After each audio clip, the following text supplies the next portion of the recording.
And welcome, SWGOHers and SWGOHettes, to another Saturday morning Jedi Academy. I am Finity, filling in for your regular host, Ranger J1999, who is on vacation with his family during the long weekend. But I am glad that you all are able to join us during this holiday weekend, and I hope you guys are planning to enjoy yourself some barbecue and some other fun stuff as well. And if you aren't aware, in the US, it is Memorial Day weekend. One of the few days that we actually celebrate the armed forces, although we should do it a little bit more throughout the year. And with that, let me introduce our first regular panelist on Jedi Academy, Mr. Warrior. How are you doing, Warrior? I'm good. How you guys doing? Doing well. How do you celebrate your weekend this time of year? Um, so I'm actually a veteran, but I don't celebrate Memorial Day by the usual barbecues and things like that. The Memorial Day was set up to uh, be a day to kind of remember those who have gone before us, and I have a best friend that lost his life flying Apache helicopters just a couple years ago. So this weekend I'm working because I work retail, sadly. So I'm going to be a slave to the machine this weekend, but I will be going to his gravesite to honor him and stuff. Yeah, I've seen a lot of things like that recently. They've been showing the like campaigns to get different things for the grave sites for different fallen veterans and stuff. So if you guys Yeah. haven't, do spend some time to at least remember. There's only so much you can do, obviously, if you don't necessarily know someone, but just keeping them in mind, I think, is a good start. Uh, then we have all the way from Canada, Miss T Money and her maple syrup mornings. How are you doing, Miss T Money? Good morning. I'm doing well. Doing well. How's it going, Finn? You got your Twinkies? You already told us. Spoiler alert, Finn has Twinkies this morning. Yes, my breakfast was a guava and cheese pastry, a banana Twinkie, and water.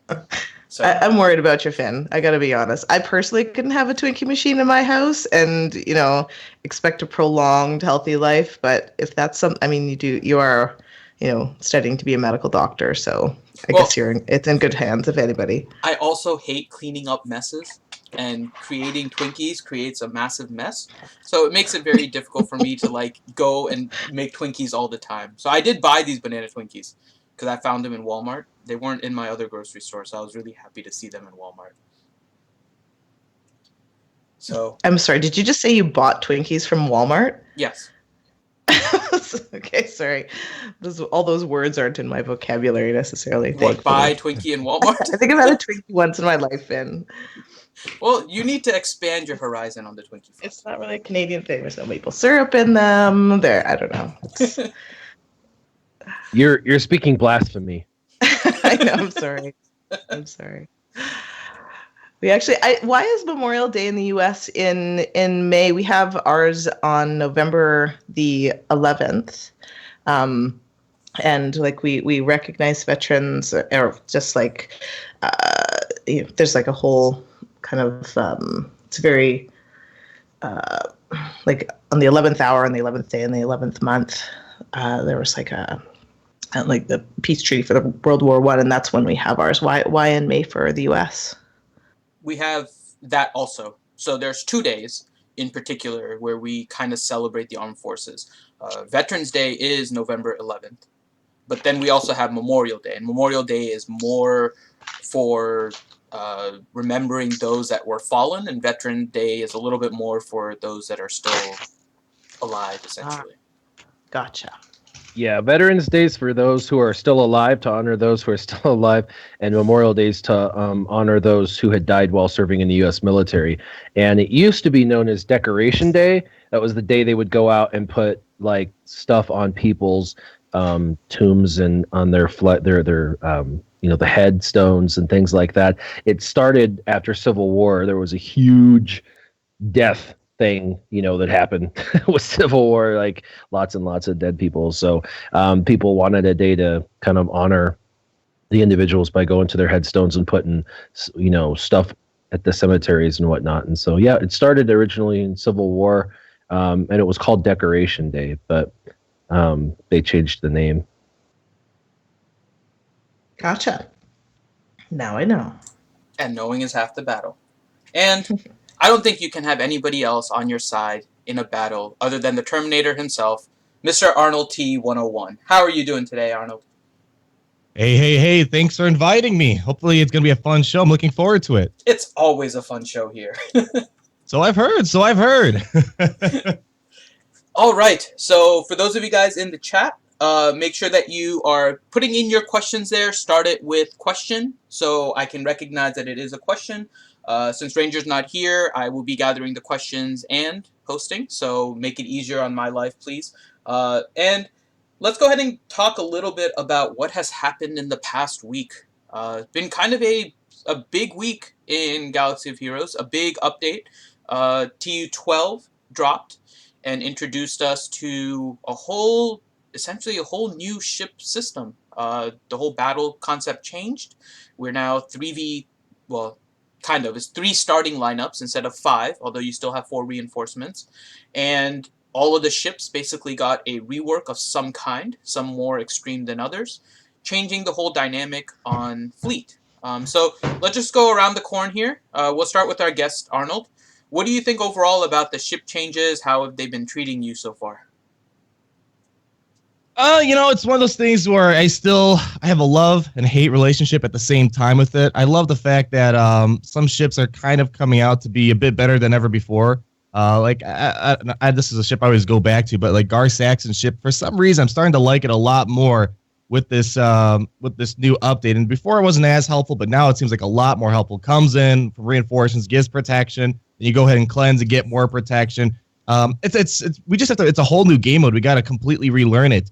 What we thought before doesn't necessarily apply to now, except the main concept, which is to blow up the other team's ship. So there's just a lot of stuff we got to learn still. I know for some people it's been rough. I've seen a lot of positive feedback about it. Some people love it. I'm just still kind of in the middle. I've been playing ships a bit more than usual, mainly because it's just a new game mode now, essentially, and I'm trying to relearn it. But there are a few things that do irk me a little bit. It's like the TIE Reaper, for example. He was my favorite. I mean, almost everyone's favorite ship, an annoying ship for a lot of people.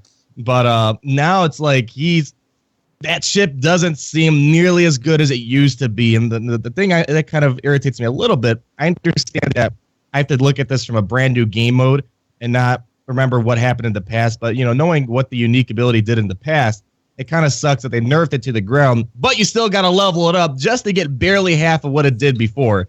So it's the stuff like that kind of irritates me. The Millennium Falcon, I mean, maybe someone can correct me, but it's horrible now. I don't think it's not even a fraction as it used to be before. And those are ships that are very difficult to farm, especially Millennium Falcon, TIE Reaper. I mean, the TIE Reaper took me, I don't know, 8 months to farm or something crazy like that. And it became free to play in October or November of last year, and I got it to 7 stars late May or April.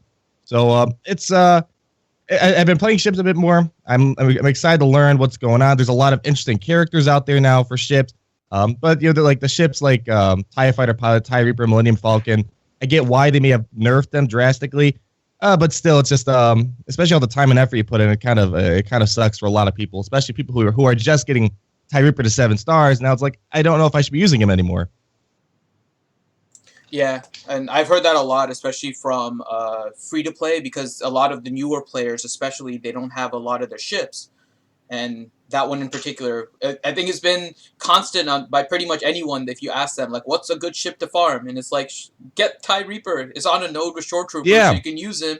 And TIE Reaper is a great ship, too. And now it's just like, what have I been working on for the past few months? Right. I mean, the good thing is although those key ships that used to be the ship meta, I guess we want to call it the ship meta, TIE Pilot, TIE Reaper, although they are not as useful, there are ships that became even more useful than ever before, like Biggs. I think he's probably the best ship to come out of this update. I think he got even better.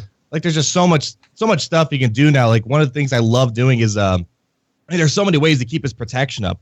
If he's low on protection, call in the Ghost, and if it's maxed out, you can apply target lock to everyone, and then Biggs' protection goes through the roof.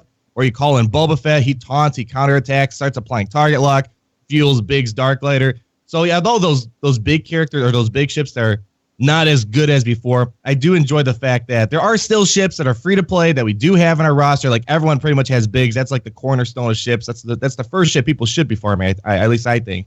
And those ships are still key. One of the biggest concerns I had, really. I mean, although I'm going to miss the TIE Reaper, Biggs was a ship that is such a cornerstone free to play ship, and it's good that at least is still. I think it's probably the best ship in the game at the moment after this whole update.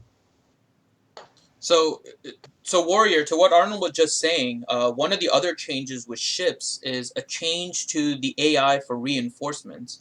It used to be that we could put things in the order, and that's the way it was going to be called. But now it seems like they've tried to add some AI to the reinforcement. So even if you have like a Boba Fett in your first spot in order to maybe boost a Biggs, like Arnold was saying, Boba may not be the one being called. So what are your thoughts overall on the AI change for reinforcements? So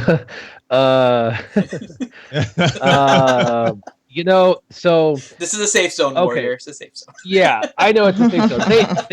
They do listen to the channel every single week, so I gotta make sure I'm politically correct, because I actually am one of the few that like ships 2.0. Okay, I know hold the rocks. Hold on, hold the rocks. Stone him! Yeah, they took everything and nerfed it all down to the ground, and the reason why they did that was everything, and a lot of stuff got buffs to their health and protection. Like Fives now has over 150,000 health and protection, and when everyone hits like a wet noodle, it takes like 90 shots to kill that guy. But what they did was, once you have all the ability mats to max a ship out, it gets to nearly the stats it had before ships 2.0. So, but because there's like 9 million ability mats you need, you can't do all the ships right away. So what this did was it created a paper, rock, scissors of what are you going to go all in on, and then it's going to take you the next year and a half to develop the rest of the ships. And so, like Millennium Falcon, for example, in testing on beta and stuff, it's just as good. In fact, it's very equally as good, because it gets 6 stacks, and when it has stacks, it has retribution, which it didn't have, and so it can, do a bunch more than it used to do. And with all 6 stacks coming in off the bench, it actually does the same amount of damage it did before, which is in this meta like insane damage. The problem is you gotta max it completely out before you see its true potential, and I think that's the truth with all the ships. So I like it. I guess there's anxiety for me, because I tested all this stuff pretty thoroughly, and I found the ships that I found in beta to work really well. And we made videos. I did an interview with the devs where they said what they liked, I said what I liked, I tested, and then when it launched, instead of me being wise like everybody should be and holding on to everything and sitting around and waiting, I went ahead and did what I remembered to be really, really good in testing. The problem is what we tested and what actually came out are in fact actually different. Not everything is the same. So I'm a little bit nervous with my choices. We'll see how it plays out at the end. I ended up going all in on Akbar, and it's working pretty well, actually. I'm the only Akbar in the top 50. And I am using a combination of Rebels and old meta. Well, mostly Rebels, but Cassian works really well off the bench. And the nerfing, I think, kind of needed to happen because there was a lot of overpowered characters. But characters like for example, the TIE Reaper, I had it, and it took me a long time to get to 7 stars too. It was viable at 3 stars, so it's not like if somebody just got it to 7 stars that it makes the ship any less viable. The nerfing of it causes you now to have to invest into it to get it back to kind of a good state. And now it's actually been built to be a better ship for reinforcement than a front 3. So they've changed its functionality, but as a ship coming in off the bench, it's actually a really, really good ship off the bench. Side note, Reddit is where I try to stay off of Reddit 99% of the time, but there was a really, really good ship write-up. I read it. I don't agree with everything, as always, but it's all in all a really good ships review where they basically rate all the ships and how well they are and their opinions. And it's honestly a pretty solid review of every ship after Ships 2.0. And I would actually encourage everybody to go there and read it before they do any reinforcement abilities or do any of their Omega pieces, because it'll probably help guide them to making the right decisions. But I went all in on Rebels, and I'm really loving it. I'm the only Rebel runner in the top 50 on my fleet, and I take first every day still. So, I'm carving through people in a minute. I'm calling one reinforcement. That's about it to win the battle. So I'm happy, but I'm nervous because like the other 49 in the top 50 are all running Chimera, with the old meta kind of thing, and it's just they're all doing really well. And sometimes every once in a while, I hit a team where I just get slaughtered. So I don't know, ships. It's really precarious now. There's some battles where it just looks really great, and then one reinforcement changes the entire flow of battles. So we'll see. Yeah, and I know exactly which Reddit post you're talking about. So for those of you in the chat, I put the link in there. It's the version 2.0 overview with like 8 different segments, and it breaks down everything. It is a really good post. And also thank you to Wargle, donated $20 to the channel. Thank you very much, Wargle. Very awesome. So then, Miss T Money, how has your ship arena kind of changed? Have you noticed a change in what ships are being run in yours? Because Warrior said he's running Akbar. Mine is still very heavy in Chimera. It's pretty much running Chimera, Biggs, TFP, and TIE Advanced. So mine hasn't changed too much for the main ones. How has yours looked since the change?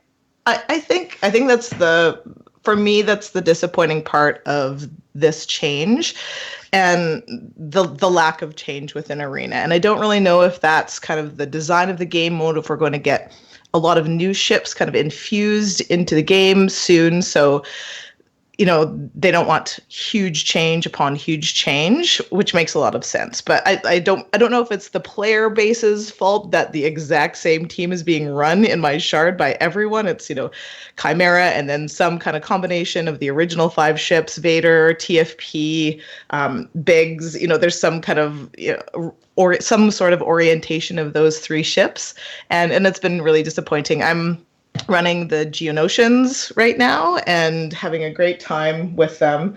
I woke up at rank 14, which is not so bad. I think people were so curious yesterday. I woke up at rank 30, but then I held, top 5 all day yesterday. So, it's so fun to try out different combinations, and really they've just given us like exponentially more combinations to try within the game mode that it might be maybe overwhelming for some people. And also we don't have the ability mat. So like Warrior said, like we're only seeing like a little we're seeing the tip of the iceberg right now, because we don't have the ability mats to max all of these ships and to really see them at their full potential.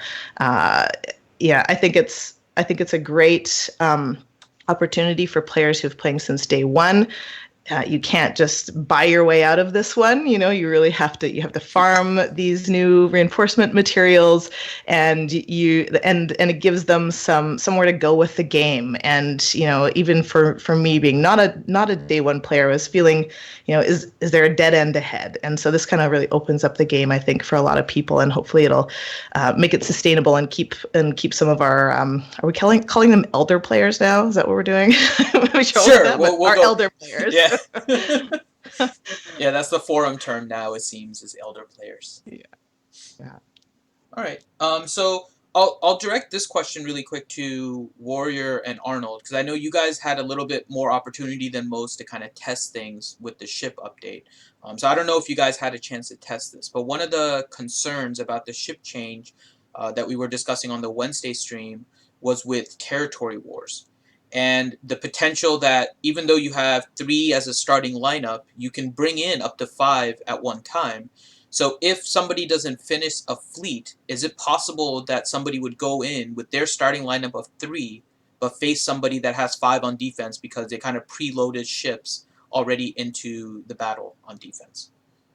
Yes, and now ships are going to become the hardest part on territory wars, and there's a very good chance that they will not get loaded, and people will go tank-heavy ships, so you can't chew through them, and so reinforcements will be called, and if you don't win, you'll leave. There'll be five ships with a reinforcement ready, on defense, and you'll go in with 3, and there's not a chance. There's not a prayer. I think ships will, in fact, be the absolute most difficult, which will become an important fact. Is you'll have to have an offense that you can slice through anything, and then you'll have to win on your first try. Period. That's going to become a rule. You cannot take multiple attempts. It'll be tough. Yeah, that's. Yeah, I guess. Sorry, go for it. What were you No, saying? no, go ahead.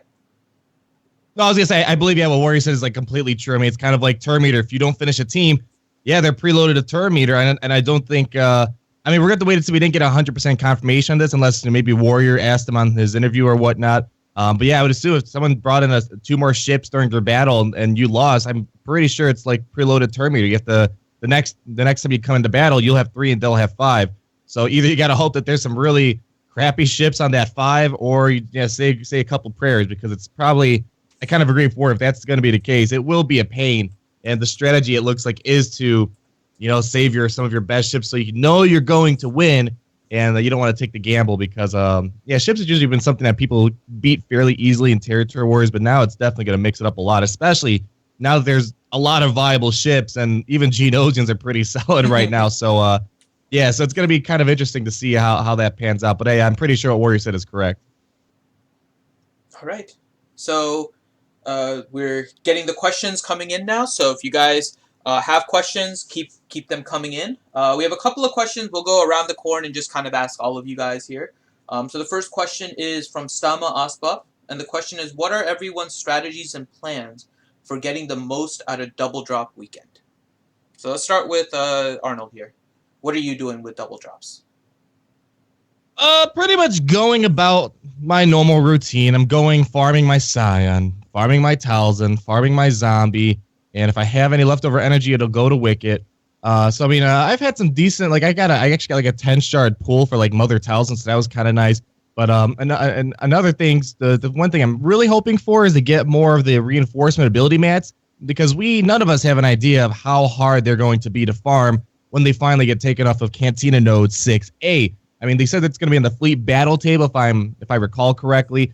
But it could be, if it's anything like light side, dark side battles, there could be a hard version and a normal version, and who knows? They might toss in reinforcement ability mats on a hard node, and that's going to be really hard to farm. So no one quite knows yet how difficult they are going to be to farm. So I've been using double drops as a period to try to farm those in the Cantina Node 6A. Hopefully get double drops, but 2 times 0 is still 0. I've been getting a lot of 0 drops still. It seems like the drop rate's pretty low for those. It could be just me. I'm not saying that's a fact for everyone, but at least for me, I've been farming it since day 1 they came out. And let me check. We're gonna see if I could check real quick. But I'm thinking I got maybe 15 since then. Let me double check. Let's see. We started off at 50. Actually, a bit more. I'm at 73. So I got about 23 since I've been farming them when they first came out. But that's considering double drops and all that. So. Maybe that's good, maybe that's average, but it's double drops haven't had too much luck so far. All right. Warrior, how about you? I'm like him. Things don't change a whole lot for me. I'm just playing game as usual. I've been farming Rose and Holdo because those are 2 characters that are farmable. I don't have to 7 stars, so I'm trying to get Holdo finished off for the Sith raid. So double drops are great for them because I'm getting them a little faster. I actually got Holdo to 6 from 6 star to. Or from 5 to 6, so pretty happy about that. Rose is just to get her to 7 stars. I'm not sure I'll ever use her. You love her. You love her, Warrior. Oh, yeah, I'm sure, right?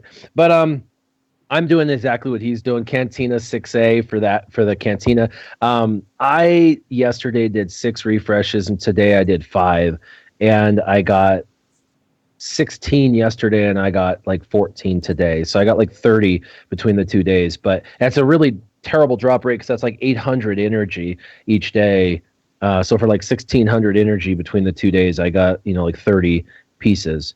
It's just a lot of energy to spend to get 30 pieces of reinforcement. And yeah, we can't buy these. So I mean, there was an initial pack you could buy, but after that, it's like.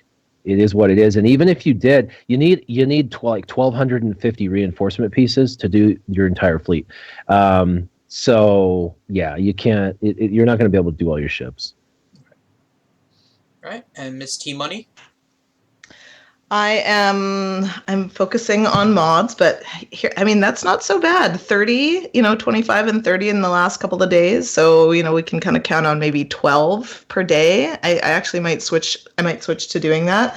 So yes, I've been farming mods in the mod challenges and of course in the mod store. And then Holdo, I've almost got her at 6 stars. And dear Darth Sion, he's got a long way to go, but it's sure nice, seeing like 6 shards of him, like hooray!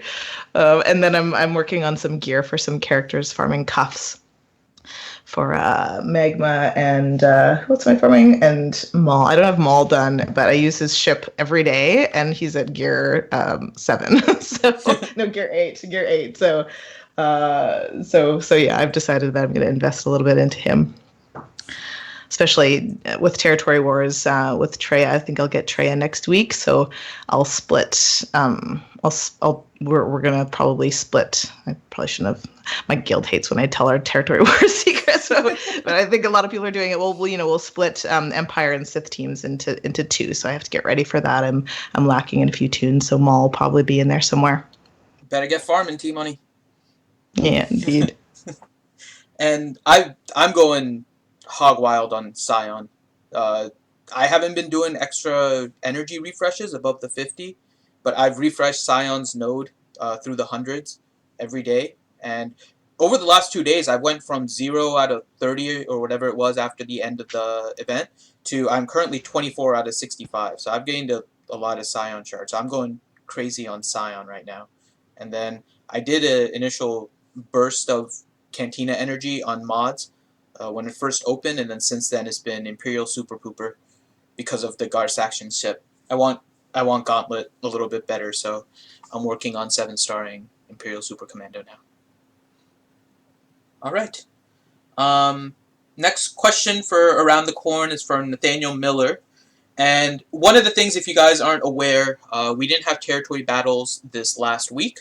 And part of what they were going to do is give everyone the rewards for the dark side territory, equivalent to the dark side territory battle that they got last week in replacement of the lack of territory battle this week.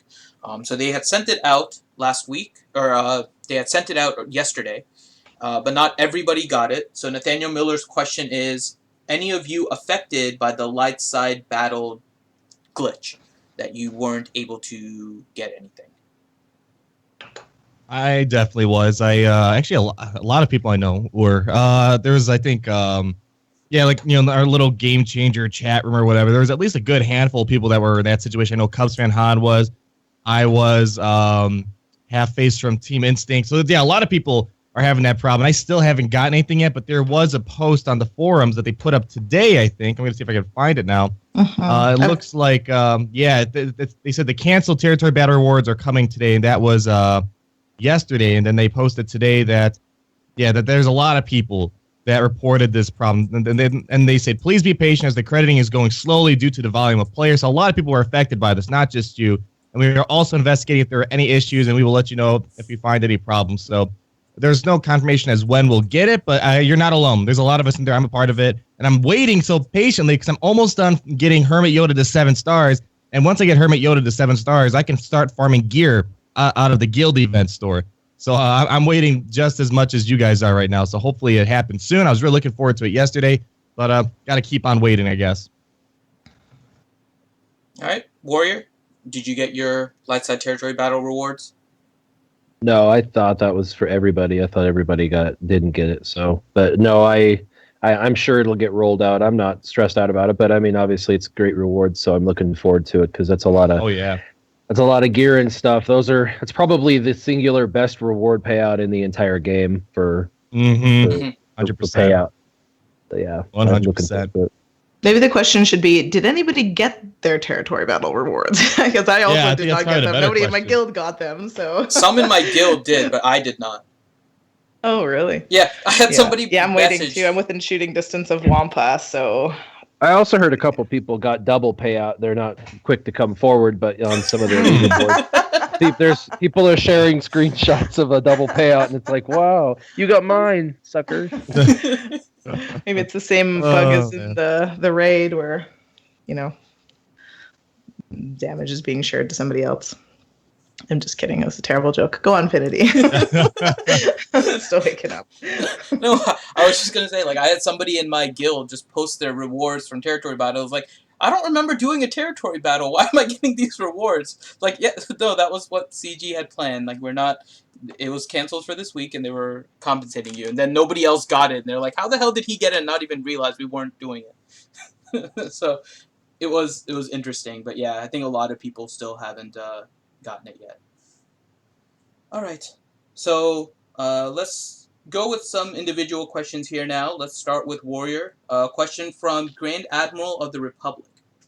This question shows, should I use Chirpa or Tebow as my lead for territory wars? Among my 5 Ewoks are Chirpa, Tebow, Logray, Wicket, and Elder. So good team, but is he talking about offense or defense? He does not specify. Okay. Well, you're not going to probably use them on defense ever, but if you were going to use your Ewoks on defense, you definitely would want to actually use Tebow because of the stealthing mechanism. It just would create a potential timeout team, especially because people don't take their optimal teams in offense. You're kind of using what you have left over after you've placed all your very best tunes on defense, or at least most teams are like that. And so having Tebow and having them go stealth and stuff, it does create an absolute mess for the individual if they're not using, if they're using less than optimal characters to take out your Ewok team. Plus, Ewoks are going to be under valued. People are going to say, oh, that's just Ewoks. I can go in and beat them up. And they might take in something not powerful enough to do so. So the combination of underestimation and Tebow lead with stealth mechanism could create a potential timeout. And if they don't beat it the first time, that thing will be primed up and ready to go. But I really don't recommend Ewoks on defense to anybody, especially in the highest end. I recommend Ewoks offensively. And if you're going to use Ewoks offensively, it's Chirpa always as the lead. And then you want Logray, Poplu, Wicket. You have to have Wicket there. And then even if he's like a 3 or 4 star. And then you also want Ewok Elder. And you want your Poplu to be really fast, at least 200 speed. And preferably 220 if you can make the tank that fast. And then, Chirpa Zeta is an absolute requirement. And then if you have Zeta sitting around, I know everybody has like 20 Zetas sitting around, right? If you had a Zeta and you wanted to go crazy, I would do Wicket for the additional protection regeneration. It goes a long way in Territory Wars offense. But having that team with the turn meter gain and a fast tank, you can start your turn meter train, and you can take out almost any team on offense. I have used my team to take out First Order teams, Empire teams like Thrawn. We beat up, Emperor Palpatine teams.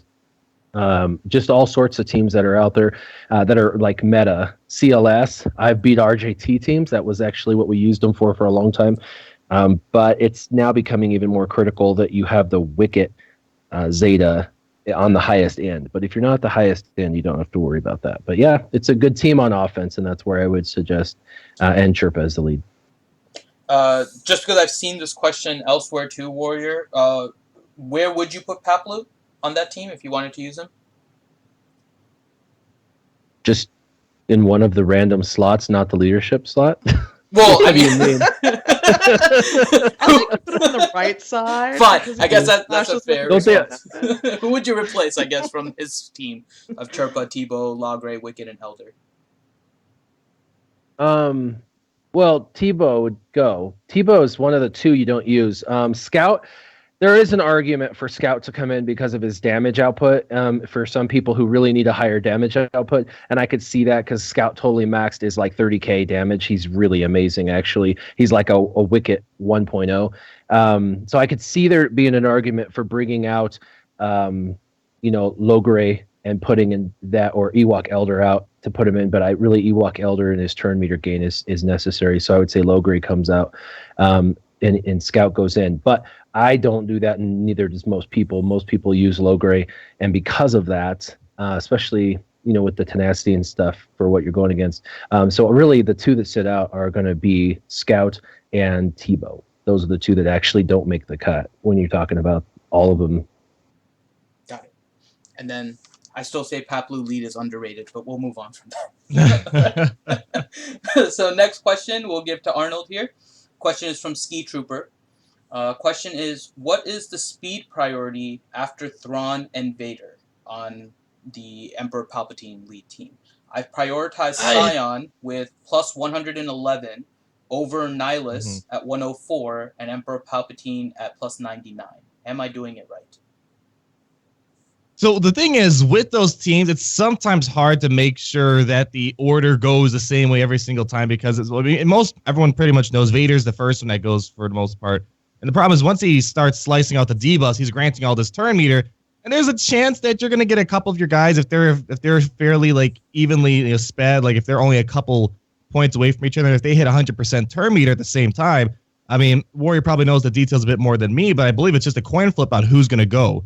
And so you might want it to be Vader, Sion, then or Thrawn, or Vader, Thrawn, Sion, or whatever. But there's a good chance that perhaps they'll be at 100% turn meter if Vader gives everyone 20% turn meter at the very beginning, and it's going to be hard to make sure you get the system right every single time. But that's what you kind of described there is kind of what I like to do. Vader goes first. I like to have Thrawn be super fast. Just try to. Especially if you're going up against a mirror match, you just got to fracture Sion right away, or else he just gets in your way the whole entire game. Or, someone else, fracture Jedi, training gray, whatever the case may be. And then afterwards, it's really up in the air. I prefer not to have Nihilus go at too early because you want to make sure there's as many debuffs on the field as possible, because there's a chance someone might resist some debuffs and whatnot. But generally, what I like to do, especially when going up against like Captain Rex on defense, I prefer to have Vader go first, and then Thrawn, and then especially, once Rex, there's a good chance Rex might get his tenacity up. So sometimes in those lineups, I prefer to have Nihilus go a bit earlier than Sion, so maybe you can increase Rex's cooldowns, or you gotta hope that by the time Rex gets his tenacity up, then your Sion's gonna follow up and strip away all that tenacity up. So it really depends for the most part, but in general, I'd probably say Vader, Thrawn, Sion, Nihilus, and Palpatine. That's probably the way I'd go about it, but really. I feel like no matter what, it's such a deadly combo of the whole Sith thing going on right now. So even if, let's say, Sion went first or Nihilus went first, I mean, you're still going to do very, very well. But I mean, everyone has probably a slightly different opinion. But it's just for me personally, it's about timing Sion, especially when going up against Captain Rex. You just got to make sure that he doesn't do his torment before Rex does his tenacity up. You want to try to do it right after Rex does it, because that's really the biggest problem right now. For Palpatine lineups is just Rex and just timing when you strip off the tenacity up and you go up against another Palpatine lineup. It's really everyone's just spraying and praying their debuffs and their Nihilus cooldown increases. So that battle just comes down to who's the fastest at that point. But hey, if anyone else has a different opinion, I'd love to hear. I mean, my only thing is I do like it fast Nihilus, especially because then you can slow down your Vader. Because then when the other Vader goes, they do the debuff on Sion, and then Nihilus goes next. So, and that's largely because I know I can't get my Vader as fast as some of the people on my shard, so I have to slow him down a little bit just for competitiveness. But a lot of times I'll use that mainly just to close out the day, so I can end on that squad. Otherwise, I'll typically use a CLS team in order to beat the Emperor Palpatine. So then I'm not too worried. So it just kind of depends on the mood that I'm in. I'll switch the mod between Vader and Nihilus a lot. It totally does depend. I mean, like as you said, for when you go up against Palpatine lineups, if it's a mirror match, you really want to try to get Nihilus out earlier so you could try to increase the other team's cooldowns before they start getting their train going.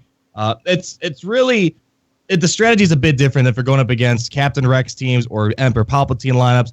Jedi training gray, I don't really worry too much. You kind of go about your normal routine.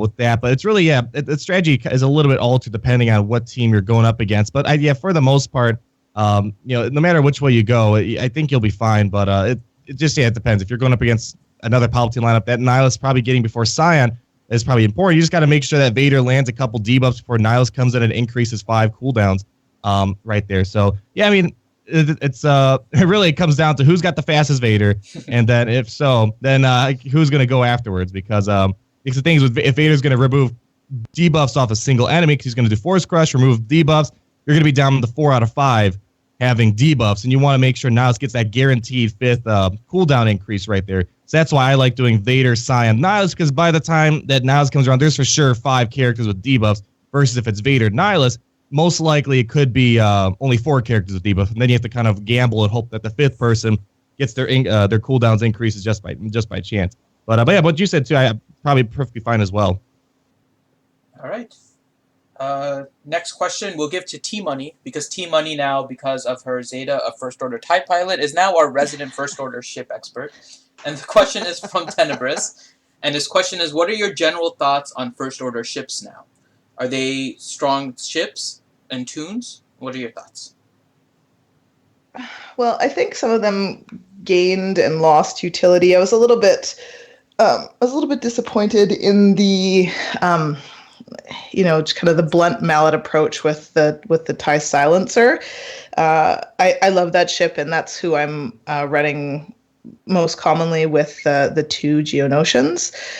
So it got a lot of damage increase, but not a lot. I don't find it an extremely dynamic ship overall. I'm just looking at the new crew abilities. I have been holding on, and I recommend everybody holding on to their ship Omegas just until everything settles out, or you get a big swath of them if you're farming them very intensely. But the First Order TIE Fighter abilities, he's getting 30% damage, extra damage on his, on one of his abilities. That was the basic, 15% multi-chance attack. It just I don't think that the rework was incredibly impressive with them. I think we're all really hoping for a First Order and a Resistance capital ship to make these guys more dynamic. I think that's when they're really going to shine. I'm just going to go over here and take a look at their there's the Special Forces TIE Fighter pilot gaining potency when he's coming in from the bench. I don't know if there's something there where the whole story isn't being told with these ships. I think that there's definitely more to come. They don't really feel cohesive right now, but a capital ship or maybe some additional ships, crew-led ships would do that. And then, the First Order TIE pilot coming off the bench and target locking an enemy.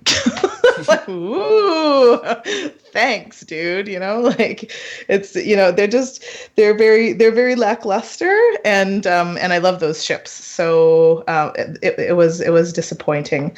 It was disappointing. I haven't run Silencer off of the bench now, but again, 25% offense. And the Afterburner buff, which is a new buff, when the TIE Silencer attacks with advantage, reduce its cooldowns by 1. So there's, I love abilities that have some sort of manipulation, whether it's cooldowns or turn meter. That's I don't know if that's just my thing or that's just one of the best parts of the game, but that's really what I love. And there's a lot of turn meter manipulation now with ships, and I'll go off book here a little bit. I did Tarkin's ship. Up with all of my mats that were saved, and that is just night and day with that guy. It's an incredible. Again, don't go and do it. Wait for the meta to settle out. But I did take a risk, and I maxed out his that first AOE that he gets where he does ability block. So now it's up to 75% chance for ability block and 80% chance for expose, which is an added little bonus there, and it makes a huge difference, especially running the Geonosians under them, because sometimes they're getting when all of them are out, sometimes all of them are assisting. So you can just take bigs down from near full protection just in one go, gets exposed and then boom boom boom, gone as big. So it's a lot of fun. It's a lot of fun. And the other one is that he basically turns into the TIE Reaper. I maxed the ability where I think it's his unique, where the ship gets 20% turn meter. I have it open here. Where is it? Just so I don't get it wrong. I can't remember if he's gaining or losing. So allies gain 20% turn meter whenever any ship is destroyed. So it's kind of the he's basically the TIE Reaper for his crew. So that's really neat, and that piled up with other mechanics. Maybe that'll bring the TIE Reaper back into favor as well. All right. Next question for Warrior. Question is from Darth Hideous. Question: Why is the game giving away so much stuff right now? I think it is a setup for something. It's kind of a culmination of a bunch of stuff, and some of it's going to be conjecture and some of it's going to be fact. But part of it is there's a new movie, right? There's an anniversary for Star Wars. There's things happening, so they're excited, right? And so they're doing that stuff too. They have been in a progressive state of trying to do better with the communication and the reward systems. And I mean, they are listening and they are doing things to help the community out. And so it's gotten better and better and better. And then to make matters worse, there's a new game that is very similar, and that the new game is doing really good at what they're giving and things you get and things like that. And so I think there's also a level of healthy competition that's also causing them to really relook at what they're giving, why they're giving it, how they're giving it, all that kind of stuff. And so while that may not be in and of itself, like I said, that's conjecture, but I believe it has a heavy amount involved in what they're doing and why. But it has gotten better. I mean, when Arnold started, and he can attest to this, getting gear was nearly impossible unless you were in a amazing guild doing all the raid. The Rancor at the time was the only thing, and doing it all the time and placing high. It was really almost impossible to get past gear 9. And so now, I mean, I got a character yesterday, right? We did that event. I got Kira, and I got her to gear 10.5 on day 1, and I spent no money to do it because of the amount of gear I had in my stocks and the amount of gear I could get out of like 6 stinking stores. That didn't exist when the game launched. So again, if we take a step back in history and then come forward, we can see the progression. And so it's not like an all of a sudden thing. They're not just all of a sudden, giving us everything. I think it's been a progressive thing. Yes, they cranked it up a little bit, but part of that's, the anniversary, part of that's the new game. Part of that's the new movie. Part of that's they're just listening and they want to make the community happy. I think there's a bunch to that. Yeah, and a lot more probably to come here. And so I'll ask you this, Warrior, because this was one of the big ones that came through. Was the events? They basically gave us the payout for the events as if we had done them for like the higher level players. They gave us like the event rewards in one giant thing, and people had like 10,000 guild currency all of a sudden. And what else did they give? Like I think they gave like stun cuffs and a bunch of gear and whatnot. Did you think that it was something that they really needed to do to kind of compensate older players for new content essentially that they were adding? What did you think overall about that? Yeah, because listen, if I start the game today and I go through all of these new tutorials that they've created, which by the way are 1,000 times better than the initial tutorial that we had back in the day that they still kind of use with the lady, Boba, or what's his face, Jabba the Hutt bounces into you and, she's like, oh, hey, let me teach you. And then she's like, by the way, use the healer's ability. They don't tell you why. They're just like, use it. And you're like, okay, I'll use it. The new ones are actually really, really good. They really walk through you like yesterday. They walked through prepared, what it did in layman's terms, what it does for the team, how to use it. Really made me feel good about knowing the team. Even though I knew the team, I felt like, man, if I didn't know, I would know now in a really good and simplistic explanation. So I really like it, but as a elder player, I don't have the opportunity now to go back and do all of those. And at this point, it would be moot anyway, right? Except for the rewards. Everything else would be silly because I know all of that now. But the rewards would have been nice. And so for them to go back and give us all the rewards that we could have earned, while it's not necessary because other games don't do that. When they roll new content out, they don't say, oh, well, everyone in the history of this game gets everything that, everybody else gets. It's like it's it's not required, but boy, I tell you, it was really appreciated to come in and see. I could instantly gear up like 3 characters to the next level because of all the drops and stuff, and have all that extra currency. It was really, really nice, and it was thoughtful. But again, I don't think that it's because they felt like they had to. I think it's because they're really trying to show the community in action that they do care about the community. I think a lot of people in the past have not given them a lot of credit, and to the community's credit, there's been issues in the past, don't get me wrong, but it's definitely shows an effort on their part to really kind of make amends and try and really show us that they care about us as a community, and I appreciate it. All right. Next question for Arnold. Questions from Ski Trooper. And the question is, what is a better Zeta for territory wars and territory battles? Mother Talzin's unique or Thrawn's lead ability? So you said Thrawn's lead is one of the options? Yeah, Thrawn's lead or Talzin's unique. Which one do you think is better for territory wars and territory battles? For territory battles, I don't think the Thrawn lead's really that necessary. I mean, Thrawn lead is it's one of those things that it's nice to have, but is it gonna fundamentally change much?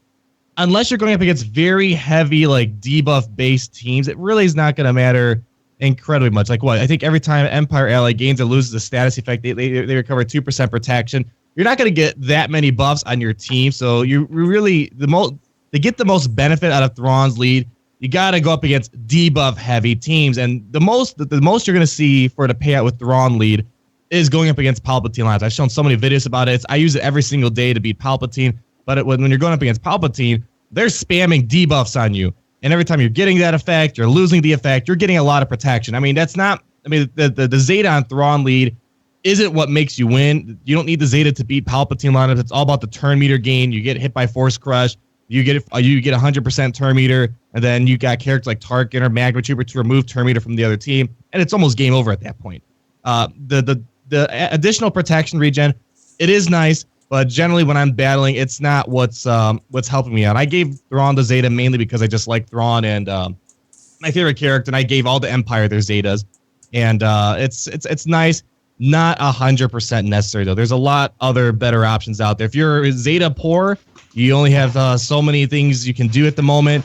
Thrawn lead, you're not getting the best bang out of your buck for it, but it is nice if you're going up against those debuff heavy teams such as Palpatine, Vader, or stuff like that, because there's games where you might have 20 debuffs on you and you're just getting a ton of protection out of it in the end when you're losing it, and when you're gaining it as well. And then the other option was with Talzin unique, right? The Plague Bearer, I believe.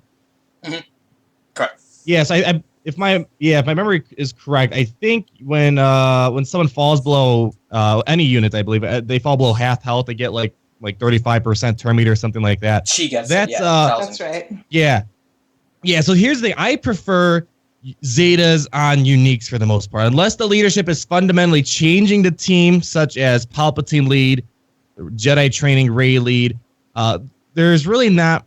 There are some good leaders out there that the Zetas make a huge difference, but for the most part, I love Zetas on unique. Veer's the perfect example. His Zeta on his unique is almost like a leadership ability, but you get to use it any type of lineup, and he doesn't have to lead because it works. And Talzin is just like that. And I would say if you're debating between those two, probably Talzin unique would get you so much more bang for your buck, especially for territory battles and territory wars, because you're going to get a lot of enemies that fall below, or anyone in general, but I mean especially territory battles. Once you start putting that plague on people, they're going to fall below that 50, or they're going to fall below their 50% health quite fast. So, Talzin gets in there. She gets her 35% turn meter. She can go again, spam another round of plague. So for the most part, and I mean, in general for territory wars and territory battles, I think Talzin unique will be a lot better. The reason why people are talking about Thrawn lead so much is just because how viable he is as the counter to Emperor Palpatine when you're facing up against him on the offensive. But the Talzin unique, it's way more general. It works when any unit falls below 100 or 50% health, not just Night Sisters, not just your allies, not just the enemies, it's everyone. So you're getting a lot more bang out of your buck for that Zeta. It's been on my to-do list for a while. I just haven't given it to her yet. I got Talzin to Gear 11. I just haven't been. She's great even without the Zetas. I use her as one of my she's not even in a Night Sister team. I just put her in a Jedi training Rey team on defense, and she does really well without the Zetas, but you're going to get a lot more bang for your buck with the Tal's unique compared to the Thrawn lead. Okay. Next question for Team Money. Question is from ChaiBears326. And the question is, I just Zeta Sion, gearing him to gear 11 today, only 4 stars. I'm 3 to 4 Sith raids from unlocking Traya. Any thoughts on running an all Old Republic Sith team? I really want Traya lead with double Zetas, Zeta Sion, Zeta Nihilus, Sith Assassin, and Sith Trooper. So what do you think about that team, T-Money? Mm-hmm. We have a lot of Treyas in our guild right now. I think we have one of the highest numbers of Treyas, and my guys are just constantly coming up with new teams. And that's it's the most obvious team, right? Like it's all of the, it's like Scooby-Doo and the gang all together again. But and it's very viable. I think that there's a number of counters that makes Sith Assassin a liability. Unfortunately, because I really do like her. I run her in Territory Wars with under General Kenobi, just as kind of like, because I don't really have a spot for her, and I love her abilities even just on her own when she's not on a Maul team or a Sith team, really driving turn meter there. But yes, it's definitely one of the teams that's fallen out as one of the best ones. But she,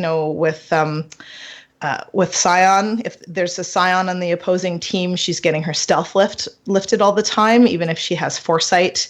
If there's a Death Trooper on the opposing team, and Death Trooper is coming back into Arena more and more, I think he's going to be a great either counter. I don't know how well he's going to do on defense, but I love Death Trooper. He's the first tune that I ever wailed out on back when I was prepping for R2, and I'm glad I did. It's not a regret of mine at all.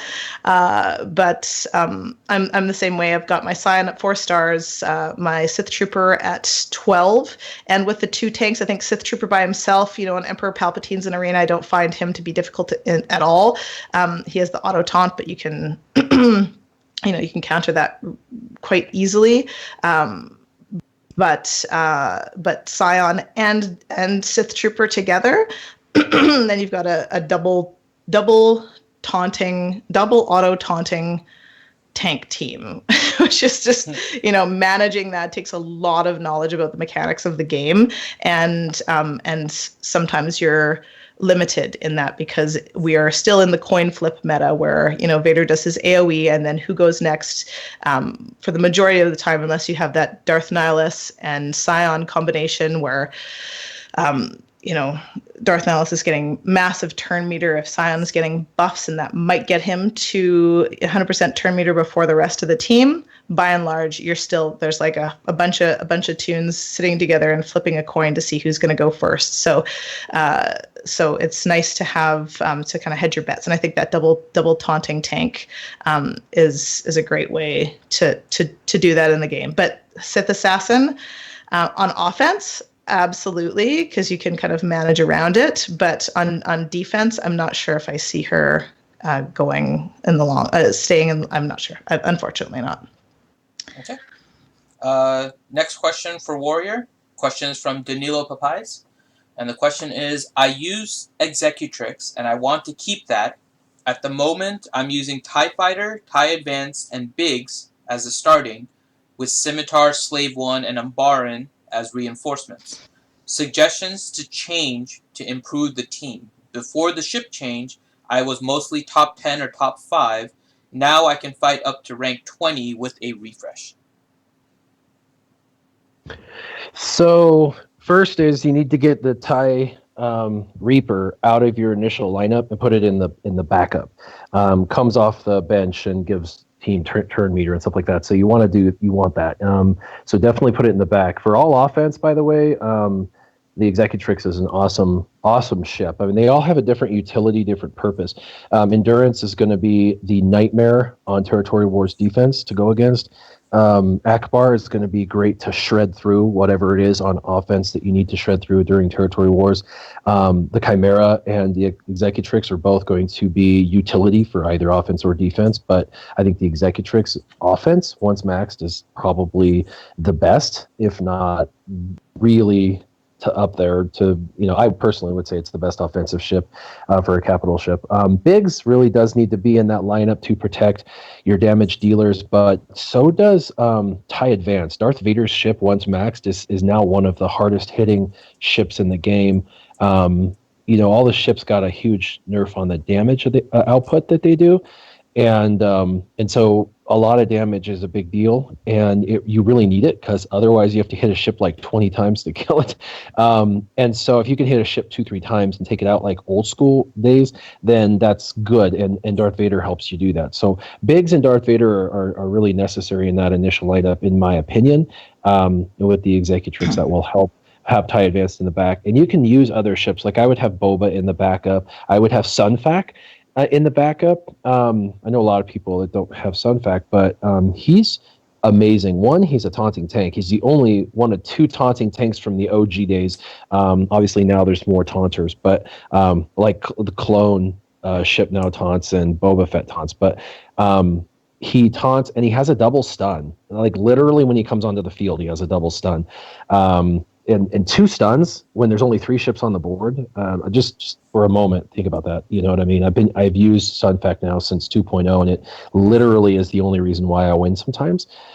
So super important. But there's a number of other ships you can take advantage of and utilize. So definitely, it just use those ships I said, and then whatever else you have available to you that you're used to, that you like, go ahead and start using those as well, and you'll do just fine. All right. We have a couple of questions that I'll go around the corn here. First question from Nathaniel Miller. Is anyone having the light side daily bug where it's not recording your 3 light side battles for daily achievements? Did any of you guys have that bug? Yeah, yesterday, and then it came through at night when I did some battles. Yeah. It popped up, and I did it later. Too. Yeah. I know that happened to me. Like I was, I got my second to last energy for the day, and I was like, it was about like 7 o'clock, 8 o'clock, or whatever. And I just was farming some more stuff off light side battles, and I got the daily thing done. I'm like, I thought I did that earlier. I already did my normal light side battles. I didn't notice. I didn't even realize that it was a thing until you guys mentioned it. So yeah, that happens to me too. It cleared through at the night. All right, but you ended up getting everything by the end. So yeah, I ended up getting everything. Yeah, done. Yeah. Okay. Next question around the corn from Boba140100. Question is, what in-game title is everyone going after? I'm currently going after the Bounty Hunter. So let's start with you, Arnold. Which of the Prestige Questline titles are you going after?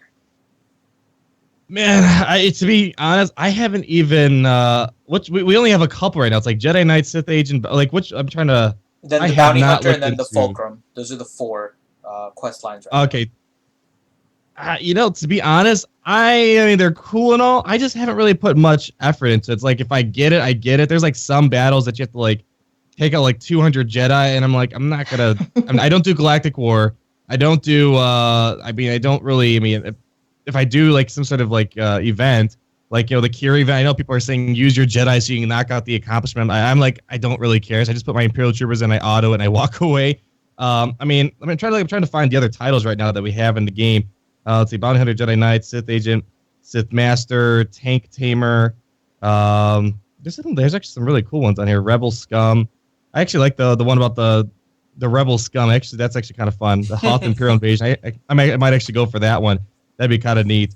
Yes, I haven't really been shooting for any titles specifically. I mean, the one I picked right now, what is it? It's called Squad Captain. You defeat 2,500 opponents in arena. I have like 4,000 wins in arena, so I mean that's kind of nice, I guess.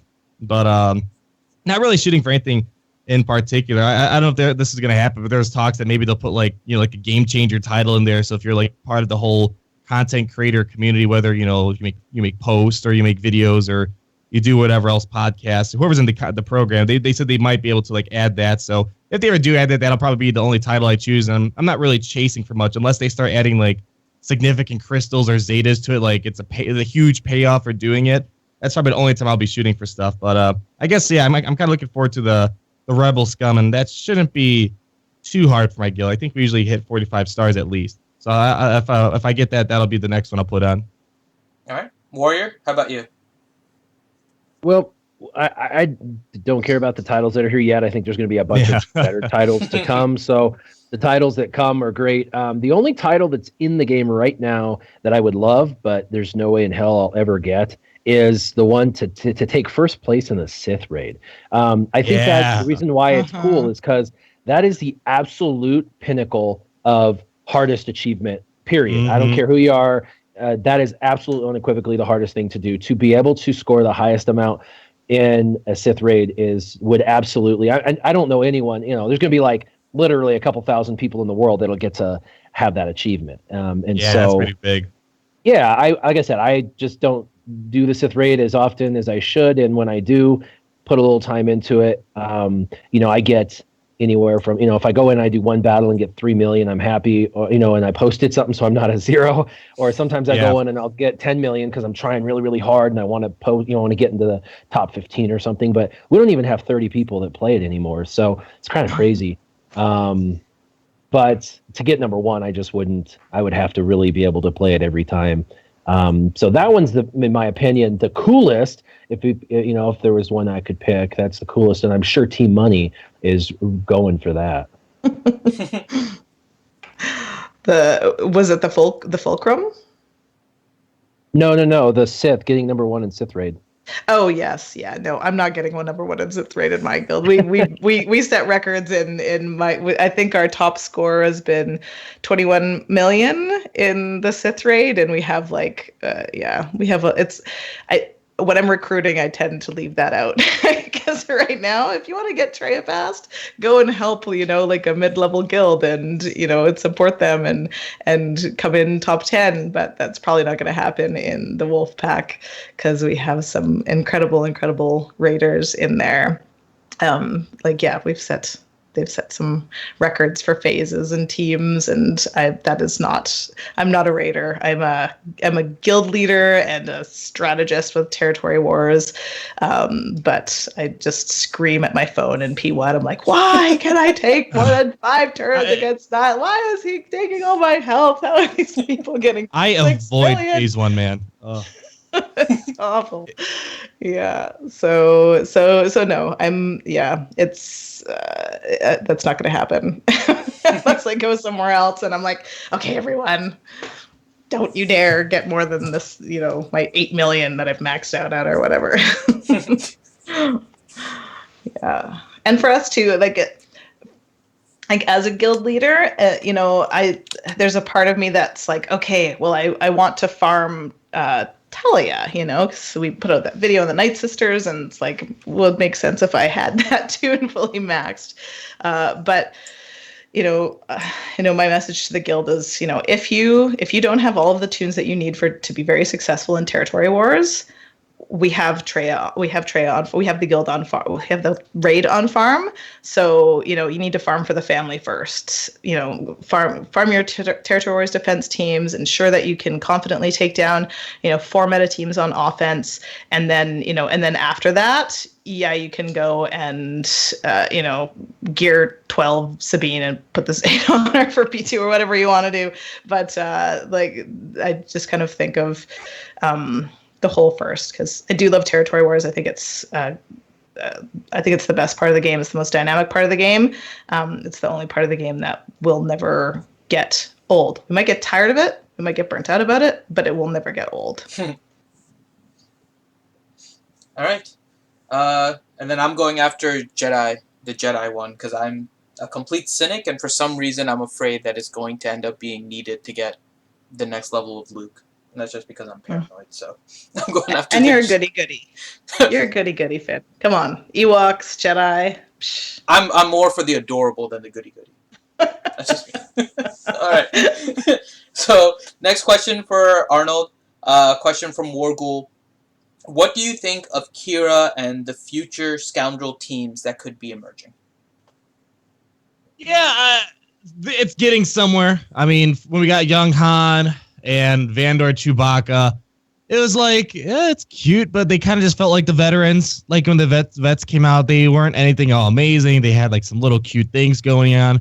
It's cool that Young Han Solo, he's got some AAT Rancor raid viability. You know, the fact that you can just, you know, because his unique is often stacks not at the end of the encounter, but the end of the battle. So I believe, I mean, I'm not 100% sure on this. I'm about 95% sure. But if it's at the end of the battle, it's like for the raids, for example, if you surpass like all 4 phases of the raid or the first 3, in the 4th phase, you're building up all that offense that you're starting off from the very first phase. So he was able to get like 500,000 damage on his special ability. So it's cool. But for me personally, I mean, I've never bought a character in this game a single time. I mean, like, it's not what I do. But even if I could, even if I wanted to, it's not a question of could. It's a matter of would I want to. Just because you do well in the AAT raid and Rancor raid, it's not enough to get someone to buy a character, at least in my opinion, unless you just want that perfect collection score or whatever. But then Kira came out, and it's starting to make the team make a bit more sense. Now we have probably the best quote-unquote leader for the Scoundrels, but it's not saying much. I mean, really, before Kira, Lando was the best Scoundrel leader, and it's not really saying too much. I mean, of course, I'm thinking in the sense of, like, end-game content here. For beginner players, Lando's probably a great leader because you have a mismatch of Scoundrels and Rebels. But in terms of end-game content, I was spending about, I don't know, like probably like 4 hours testing her before I made my unveiling video yesterday of her, and couldn't really be Palpatine. You can kind of pick at Jedi. There's really nothing fantastic going on, and pretty much, long story short, at least from an arena perspective, which is my number one thing I focus on. That's my favorite game mode. That's where I farm my crystals. There's not much going on for Kira and the 2 Scoundrels. There's things that work, but don't expect to be like the best thing ever. I mean, there's far better teams, First Order and whatnot. But I think, as I said in my video, we need to. I think we have to expect more is coming because new movie came out, and if it's anything like Rogue One, they're gonna release like the full main squad. So I can maybe expect Beckett to come into the game, L337, Lando. I mean, Lando seems very likely. It was confirmed that Lando's the login reward for June.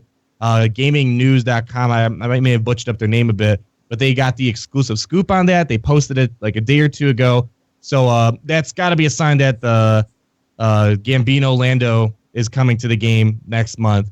So, I mean, once you start considering all those factors, I mean, not even factoring that they can perhaps add Nest from the movie. I don't want to talk much about Nest because, you know, not many people saw the movie yet. Mm-hmm. But there's I mean, if you want to maybe get even, they could add more troopers, but I don't think the troopers are going to affect the Kira setup that's going on.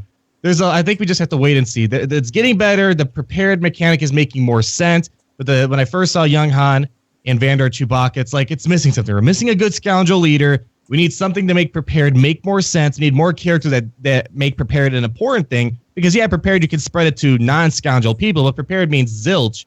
Or, like, if you give it to Vader, like, Vader doesn't care if he has prepared. He's always prepared. But, yeah.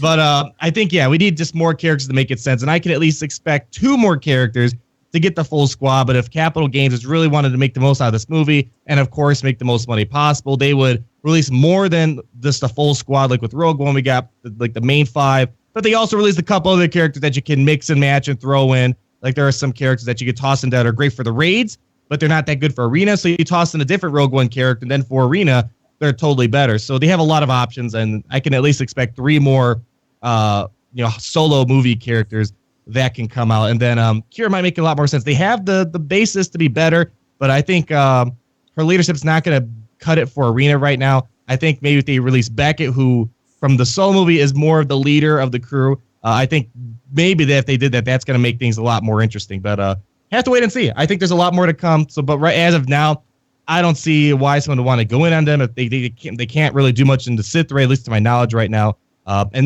not many people care about the Rancor and AAT raid. We have teams that can crush that. So if it's 2 main things to look for, is it great for arena, and does it kick butt in the Sith raid? those are really the two defining factors on if a character's worth getting right now, or unless they get a really great ship. I don't think we're going to get many ships except maybe the new Falcon this year from the movie. So we got to wait and see. I think there's a lot more potential there. All right. Next question for Team Money. Question is from Jay Ramja. And the question is, why doesn't CG announce when there will be forced updates and restarts of the client? They always seem to happen in the middle of our pit raid, which cause almost everyone to lose their solo runs.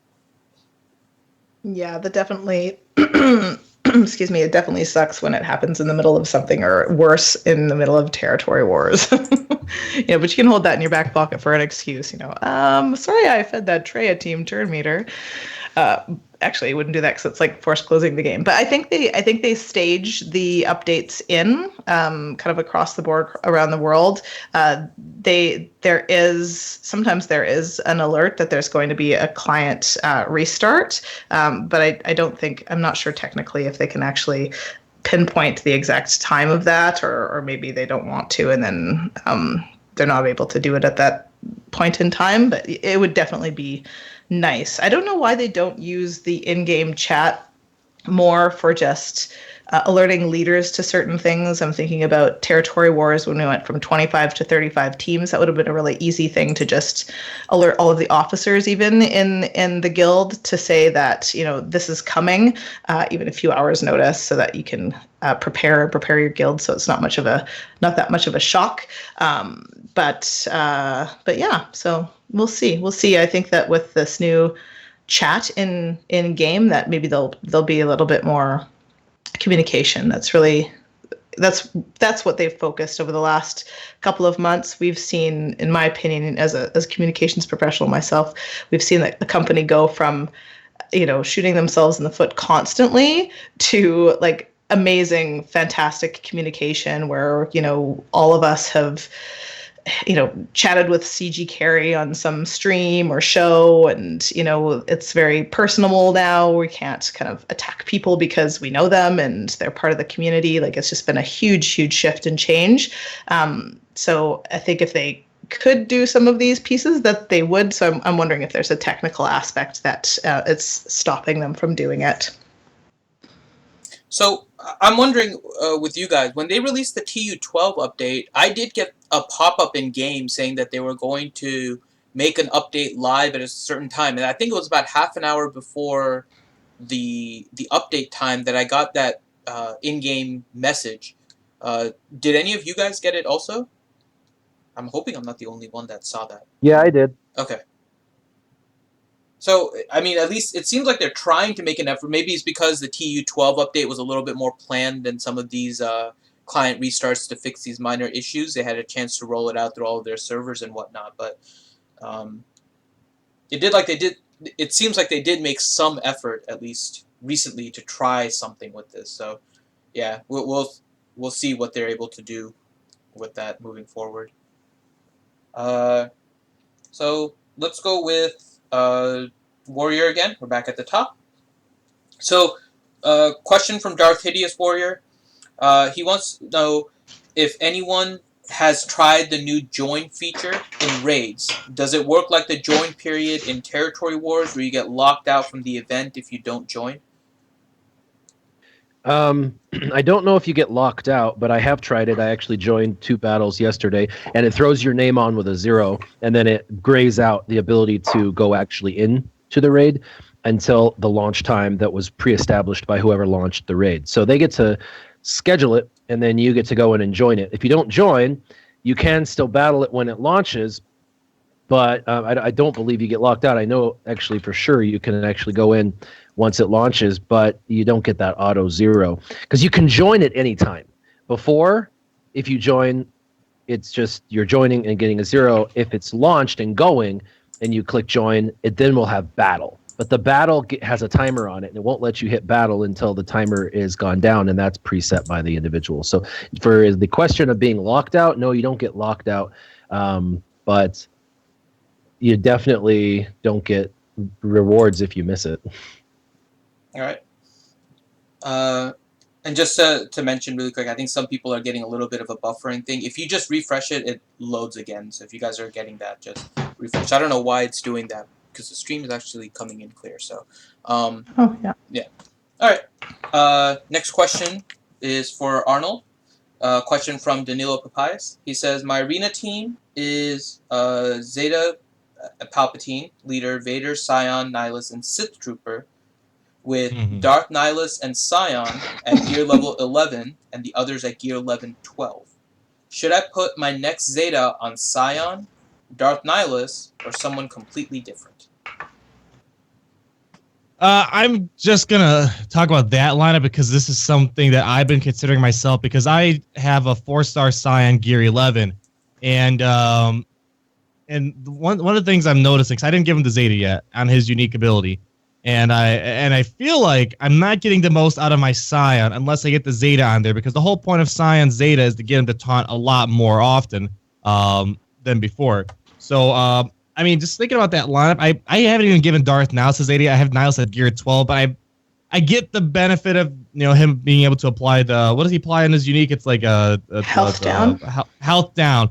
I get the point of it. It's mainly just so you can keep making sure there's a nice stream of debuffs on the other team for him to increase cooldowns. And yeah, the debuff itself has a little bit of a benefit, but I've never really thought it was that much of a benefit where I just have to put it in because it's going to completely change up the team. But with Sion and his unique ability, Lord of Pain, the fact that he can apply pain for 3 turns with enemies who damage him, it helps him just keep taunting. That's really what something I've been wanting to put a Zeta on. I think that's probably going to be think of that person's arena team, because that's something I'm kind of running. I don't have Sith Trooper on my team, but I think that's going to be a lot better. But I mean, I think I can definitely see if someone says, "Hey, Nihilus is also he's better inside. I'd rather go with Nihilus unique." I'd say I could totally see it, but at least for me, I think having the Zeta on Sion's unique would give me a lot more benefit, and that's me from just using Sion, because I use Sion here and there in arena. But there's times where it feels like he's not taunting enough, and that's really what you really want to do. You want to absorb the hits, take on the debuff, so Nihilus goes a little crazy afterwards. So yeah, I think Sion Zeta on the unique is probably a better one than Darth Nihilus. Okay. Next question for T-Money. Question is from Fat Tony 99. Question is, what ships are you prioritizing for upgrades with the new ability mats? Well, my answer is going to be pretty uninteresting. I'm going to let it fall out for a little bit. Or, it is Saturday night tonight, and I am known to Zeta things uncontrollably on Saturday nights, and mass sell mods by accident also. So I really want to do the Geonotions. I will wait. I never Zeta anything, and even with Omega Mats, unless it's a character that that I know that I can use at lower gear, which there's tons. I still don't have.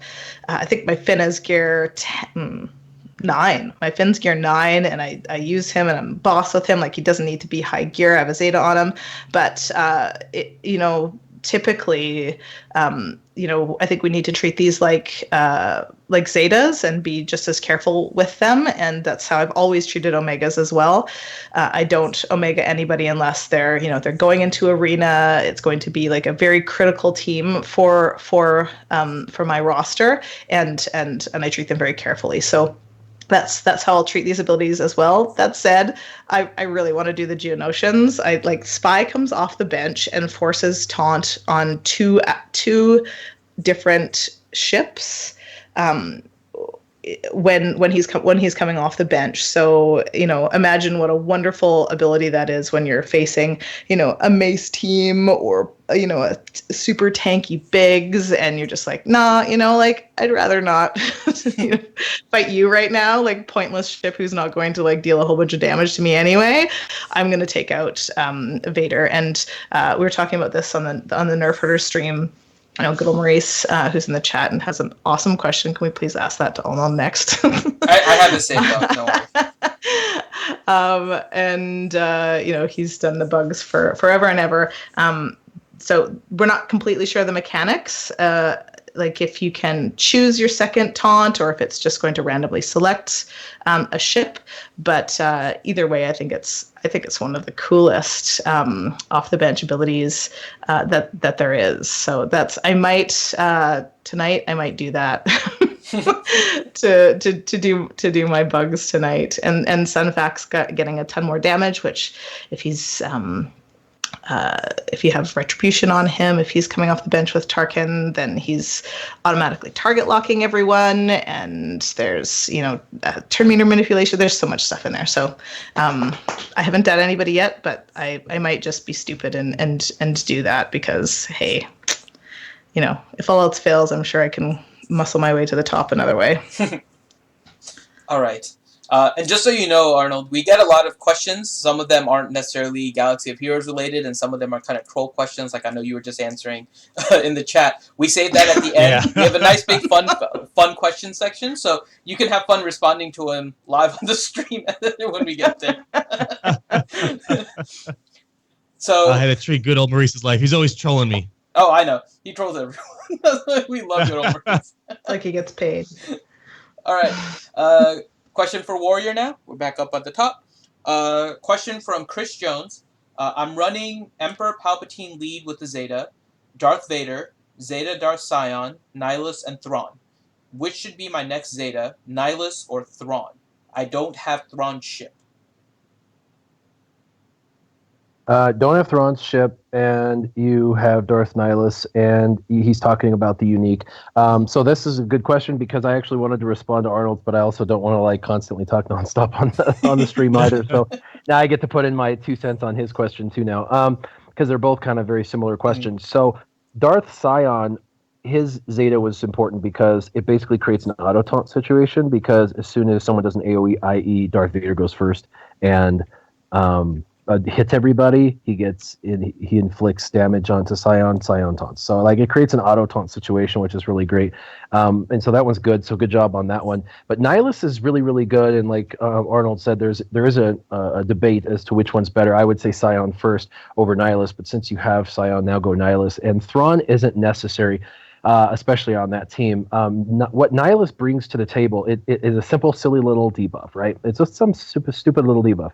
But what it does is it inflicts that debuff every single turn of every single opponent, and that's every turn 5 debuffs that are going to expire. And that's 25 extra turn meter to your team. That is a lot. And if you start looking at it as turn meter, when you're going against a mirror match, and that's basically what everybody is doing at this point in Arena, 25% turn meter, expiring basically every turn because it's it's renewed every turn and expiring and then renewed and stuff. It is a lot of turn meter. And so while it seems like a superficial debuff that's not really a big deal, it literally was the difference between me winning and losing in Arena. When I didn't have it, I found myself losing more times than I was winning, and I would look at the opponent's team and see, what is it about that team that's causing me to lose?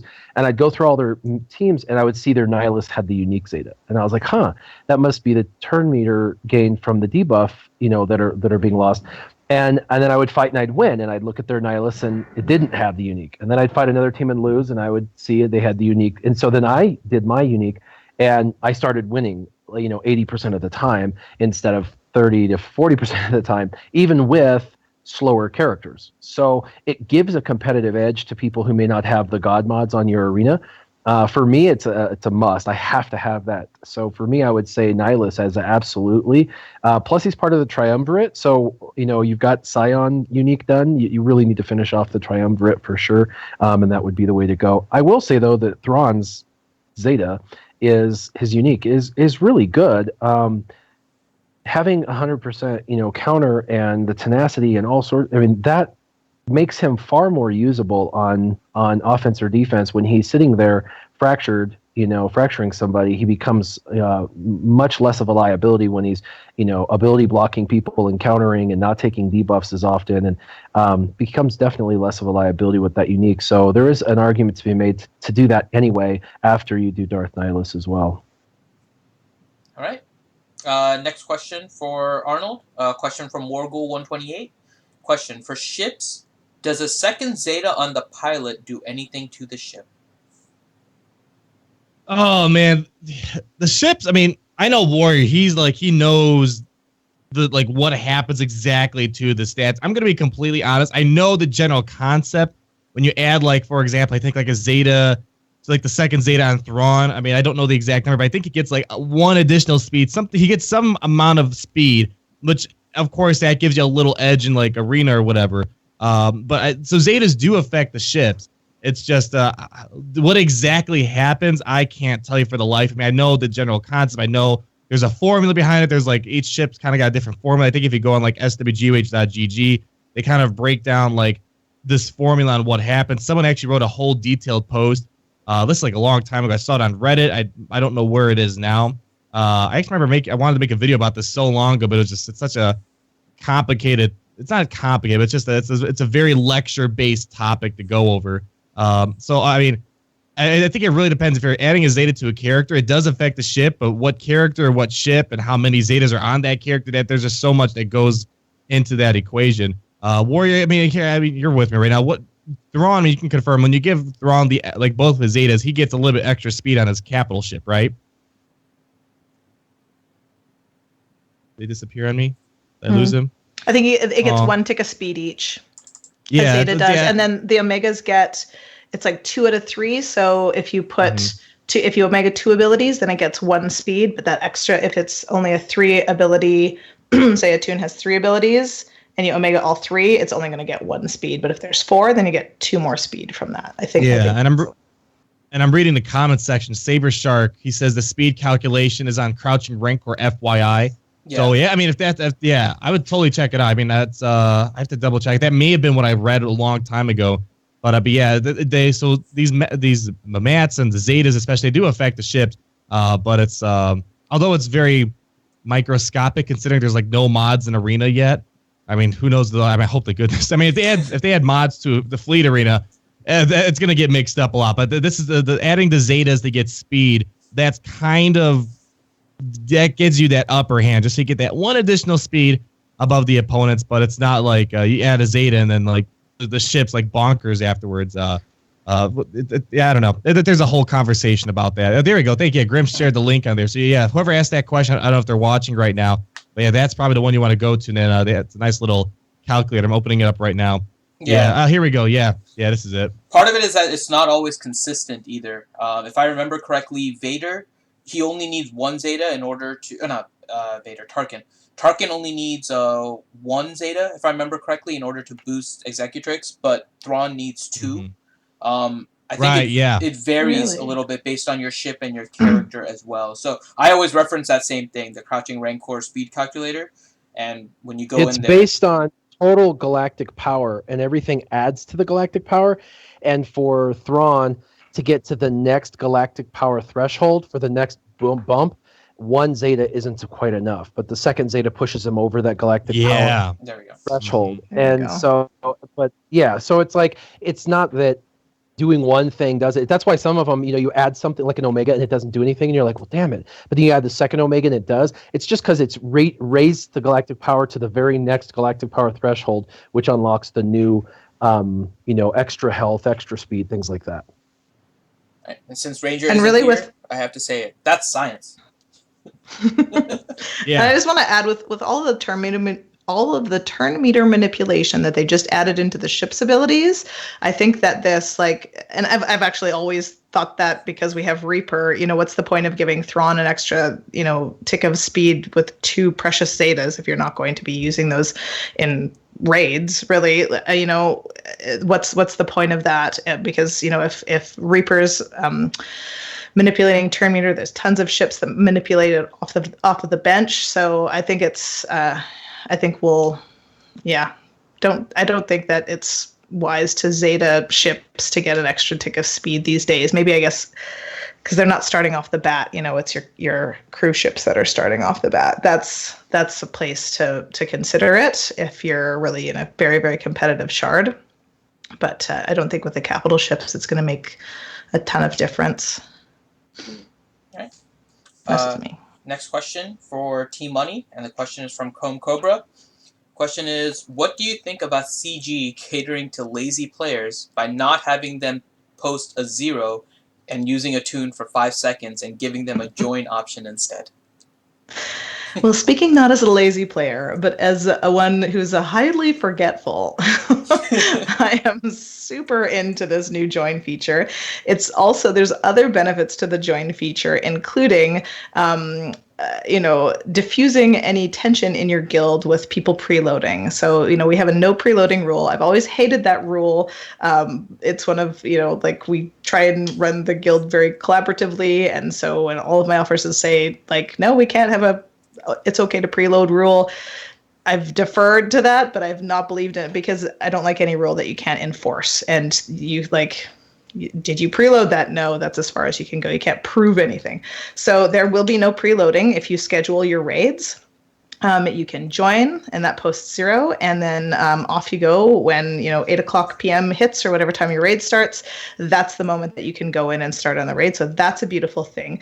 Additionally, even if you bring in Hermit Yoda into the raid, you're feeding turn meter to the teams, and so you never want to risk something happening and you not getting in there for your heroic Sith raid.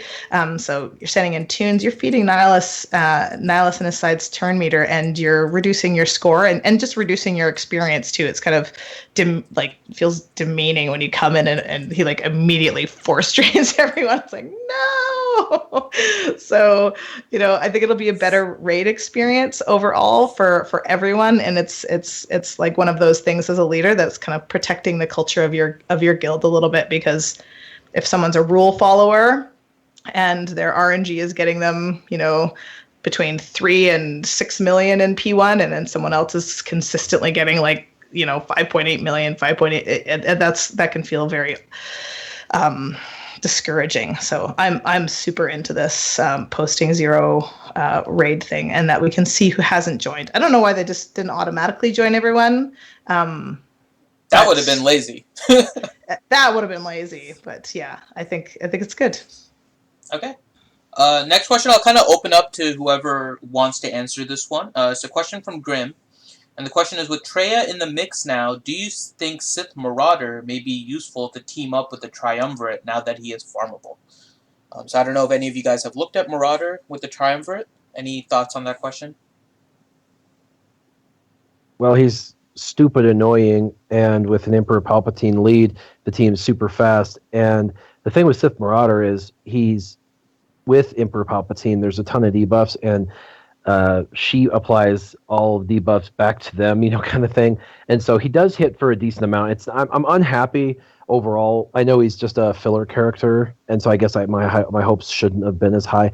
But his damage isn't what I wanted, but it's still good enough that he's worth it. And the thing about him is he's just a filler damage character, but it's really hard to kill him because of his regenerating protection and stuff. It's just stupid hard to beat. So with an Emperor Palpatine lead, the Triumvirate, and him, it's a solid arena team. And I have a guy on my leaderboard, and I tell you, mods are everything. He's running Emperor Palpatine with the Triumvirate. I actually did a video yesterday or the day before. Actually, the battle was like a week ago, but I just put the video out yesterday where he had Traya lead. And of course, I won that battle, but he has since moved Emperor Palpatine in the lead spot, of course. And I looked at his mods. He's got 40 speed plus on all his characters, more than my characters.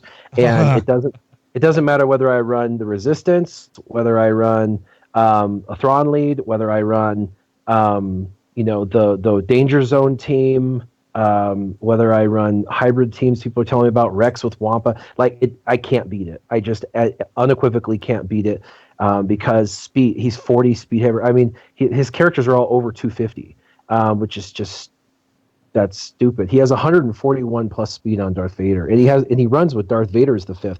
And I'll tell you, that is really, really, really, really tough to beat because Darth Vader applying all those debuffs speeds the team up even faster. And your problem is Sion, but there's Emperor Palpatine sitting over there going shock, shock, shock, shock, shock, shock. And Darth Vader just every so often molly-whopping somebody for 80,000 because of the debuffs. And it's just, his team is a nightmare. If I was going to say I've had a couple that I've played and fought and then testing. The Emperor Palpatine Darth Vader combo with the Triumvirate is my least favorite to face. And I literally, with my main account, my real account, I cannot beat that team. So I have another theoretical team that I'm going to try today that in theory, using Magma Trooper, in theory is going to work, but my speeds are so slow, I don't think it's going to work. But we're going to try it today, so we'll see. Everyone knows about Magma Trooper now, man. I use him all the time to beat the Triumvirate. He's amazing. Yeah, it's so good. It's just you got to get his speed up and stuff, and I don't have good mods on him, and so we'll see. I mean, if you're going up against the Vader, I mean, if you're doing if they're getting the Force Crush on the other team, Magma's already at almost. I mean, he should be at pretty much full turn meter at that point. I mean, so it's really speed isn't too much of an issue. Then I just keep hitting Sion with Magma Trooper's basic, and Sion keeps inflicting pain on Magma Trooper. So I'm kind of artificially generating that turn meter on Magma Trooper to off of Sion, so he keeps going. Then I just keep throwing my thermal imploder. Like that's Magma Trooper's only job. He hits only Sion, and then he just does his thermal imploder to keep removing turn meter afterwards. I mean, you might have a different strategy, but yeah, Magma Trooper, I love him. I use him every day in arena to climb up, and then I pull him out because Magma Trooper on defense looks like something fun you want to beat. So, but Magma Trooper, he's a ton of fun. Yeah, well, I mean, like I said, I've had a lot of people in Team Instinct show me this team, and they're like, yeah, Thrawn lead with Magma Trooper and stuff. It's just easy. It's easy peasy. And they've shown me videos where they walk through it, and I've already tried once, and it wasn't a walkthrough. So there's something with my modding. I mean, I've got my Magma Trooper 202 speed and 100 tenacity. So yeah, but mine's like so much. Yeah, my speed for Magma is like so much lower, and I'm able to do perfectly fine. You had a Thrawn lead Magma. I think like about a month or two. Like I think it was like end of March. I made that video. And it's got like almost 100,000 views, and like I use it every single day. Just I don't know. Debate also fracture. Do you fracture Emperor Palpatine? Then are you fracturing? No, I fracture actually Sion. I fracture Sion so I don't get stuck behind his taunt. But I keep him fractured. And as I said, Magma Trooper just keeps spamming his basic on Sion. He gets like if he's under a Thrawn lead, especially, he's pretty much almost at 100% turn meter every single time he's using his basic on Sion because of the pain being inflicted. So I fracture Sion. Magma Trooper keeps spamming Sion with his basic, and then uses his thermal imploder. And then pretty much from there, you just kind of pick apart the rest of the team because, at least for me personally, they can't keep up. And I keep removing turn meter off. Then if you add Tarkin to the mix, you have a second turn meter control character. I mean, I try to avoid applying my debuffs because that'll just increase Nihilus' health. When you apply those debuffs on Sion, or if Trey is on the mix too, that'll increase Nihilus' health as well. So, I mean, if you need the extra turn meter manipulation, you have Tarkin, so you can do a Magma Trooper turn meter removal, Tarkin turn meter removal, and usually I toss in Palpatine or Death Trooper on there, because increased cooldowns. So in case they happen to take a turn, their cooldowns are increased, so you're stalling them a bit. Then Palpatine, yeah, I'm using Tarkin shock and all that. And so it looks like we're losing the exact same team. The issue that maybe I'm doing, is their Darth Nihilus, and I was fracturing him, but then their EP's just jacking me up. So I thought about fracturing EP and leaving Darth Nihilus and just ability blocking and things like that. But I am applying debuffs, and that's probably increasing his health so much. That's the problem. Yeah, when you're using Tarkin on the team against with Nihilus and with some Triumvirate members, you gotta go and just completely avoid applying debuffs, because Tarkin applies a couple debuffs. And that right there will keep increasing. Because I usually do Sion first, Palpatine next, because if I can stop all those stuns, the battle's a lot easier. And Nihilus might get a couple turns, not the worst thing in the world. Usually I can control Nihilus fairly well. And then I go for usually I go for Vader because he can get a little bit annoying. And usually I save Thrawn and Sion dead last, because Sion I just keep on the other team just so I can keep making sure Magma has a source of turn meter gain with his basic and then his AoE ability. So we make sure Magma's unique is always in full swing. So Sion's usually the last character I take out. Palpatine's the first. And then kind of you go with the battle. But you want to get Nihilus out as fast as possible, because there's you don't want to accidentally apply a debuff to Sion, because that just, keeps Nihilus in the battle as long as possible. Yeah, Magma Trooper. Let me pull up my mods right now. I have garbage mods on Magma Trooper, and I can take on some of the fastest because I have a guy in my shard with like 140 Vader, and it just benefits me if I'm using a Thrawn lead. It's like, oh, thank you, I get to go, and Death Trooper, increase cooldowns, Tarkin, remove turn meter, Magma Trooper, remove turn meter, and then Palpatine stunning, Vader, Thrawn is fracturing. Let's see, on my Magma Trooper, I only have plus 70 speed, so he's at 189, and he's kicking butt. You don't really need speed in him. Just have him rely on Sion's pain and Vader's Force Crush, and he just keeps going. He's like technically the character that takes the most turns in my team almost. Yeah, he's definitely faster because of that, for sure. Yeah, that's really what it is. I just don't know what it was. It was just causing them to give him Terminator stuff, but I think it was because of the debuff. So It's the more debuffs. you know, You gotta avoid it. Yeah, definitely avoid the debuffs until Niles gets taken out. Yeah, that's good. All right. So you That's got a a random thorough comment. answer there. Yeah, very thorough. Okay. Question for Warrior then. From Darth Skywalker: is a full First Order team arena viable, and if so, what team? Yes, for sure, it is arena viable because I'm in a group on Facebook with almost 60,000 people, and there's a easy half a dozen guys that are on there. Also, I'm on the First Order Discord chat, and there's a number of people in there that run it and take first every day. It's debatable what's the right team. I mean, they're still to this day debating, but a lot of the newer characters are the way to go. Obviously, Kylo Ren Unmasked is the lead. Some people are going away from the old Kylo Ren, but most are still have him integrated in just because of the insane amount of damage output he can do, and his just durability. But some people are going away from him, but most are still using him. Everyone's using Fox now, First Order Executioner, just because of his damage output. First Order Officer is still, for most who are into First Order, still using him because they really like the turn meter engine that he becomes, and so there's that. And then there's again some debate on whether they use First Order Stormtrooper. I know a lot on the Discord chat are saying they're going away from First Order Stormtrooper because there's really not a need for a second taunt, and the assists are great, but they actually like the special forces because he brings in that assist as well, and he's got some really great utility. Plus, he can call an assist. He does a lot of damage, and he's just really hard to hit. So, there's a bunch of debates, but what I use personally is Kylo Ren Unmasked, Kylo Ren, Fox, First Order Officer, and First Order Stormtrooper. And I know the consensus is that's a pretty solid team, but there are other people who are running both of the pilots together. There are people who are going away from First Order Stormtrooper for the Special Forces type pilot. So if you really want to know the intricacies of First Order and become a sold out First Order fan, you need to find that Discord chat and join it, because there are people in there theory crafting daily who are taking first every day, and they're playing with every First Order character every day, 5 to 10 battles a day to really figure out what's their best comp against the current meta. And those guys have reasons to believe everything. I use my First Order in Territory Wars defense, and that's about it, unless there's an event that asks for them. I do use them on Territory Battles, actually, so that's not true. I do use them on Territory Battles, and the team I mentioned is the one I use, which is the 2 Kylo Rens, First Order Officer, First Order Executioner, and First Order Stormtrooper. And I have First Order Stormtrooper Zeta, so there's the reason why I use him, because he's really durable, lots of assists, so good character. Okay. Next question for Arnold. Now, one thing, Arnold, I just so this is a question that we get quite often, but since you're the guest, so we can get your official response for this. It happens pretty much every time there's a raid. So this is a question from Chad Gregory. It says, what do you think about guilds hopping in order to get Treya shards? Do you view this as cheating? Do you think any kind of punishment should occur or even may occur? I'm trying to decide if my guild should start hopping as well.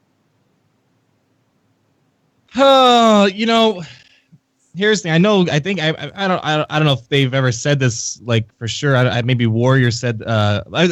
Warrior Capital Games is aware of this. I'm pretty sure they're aware of this issue, right?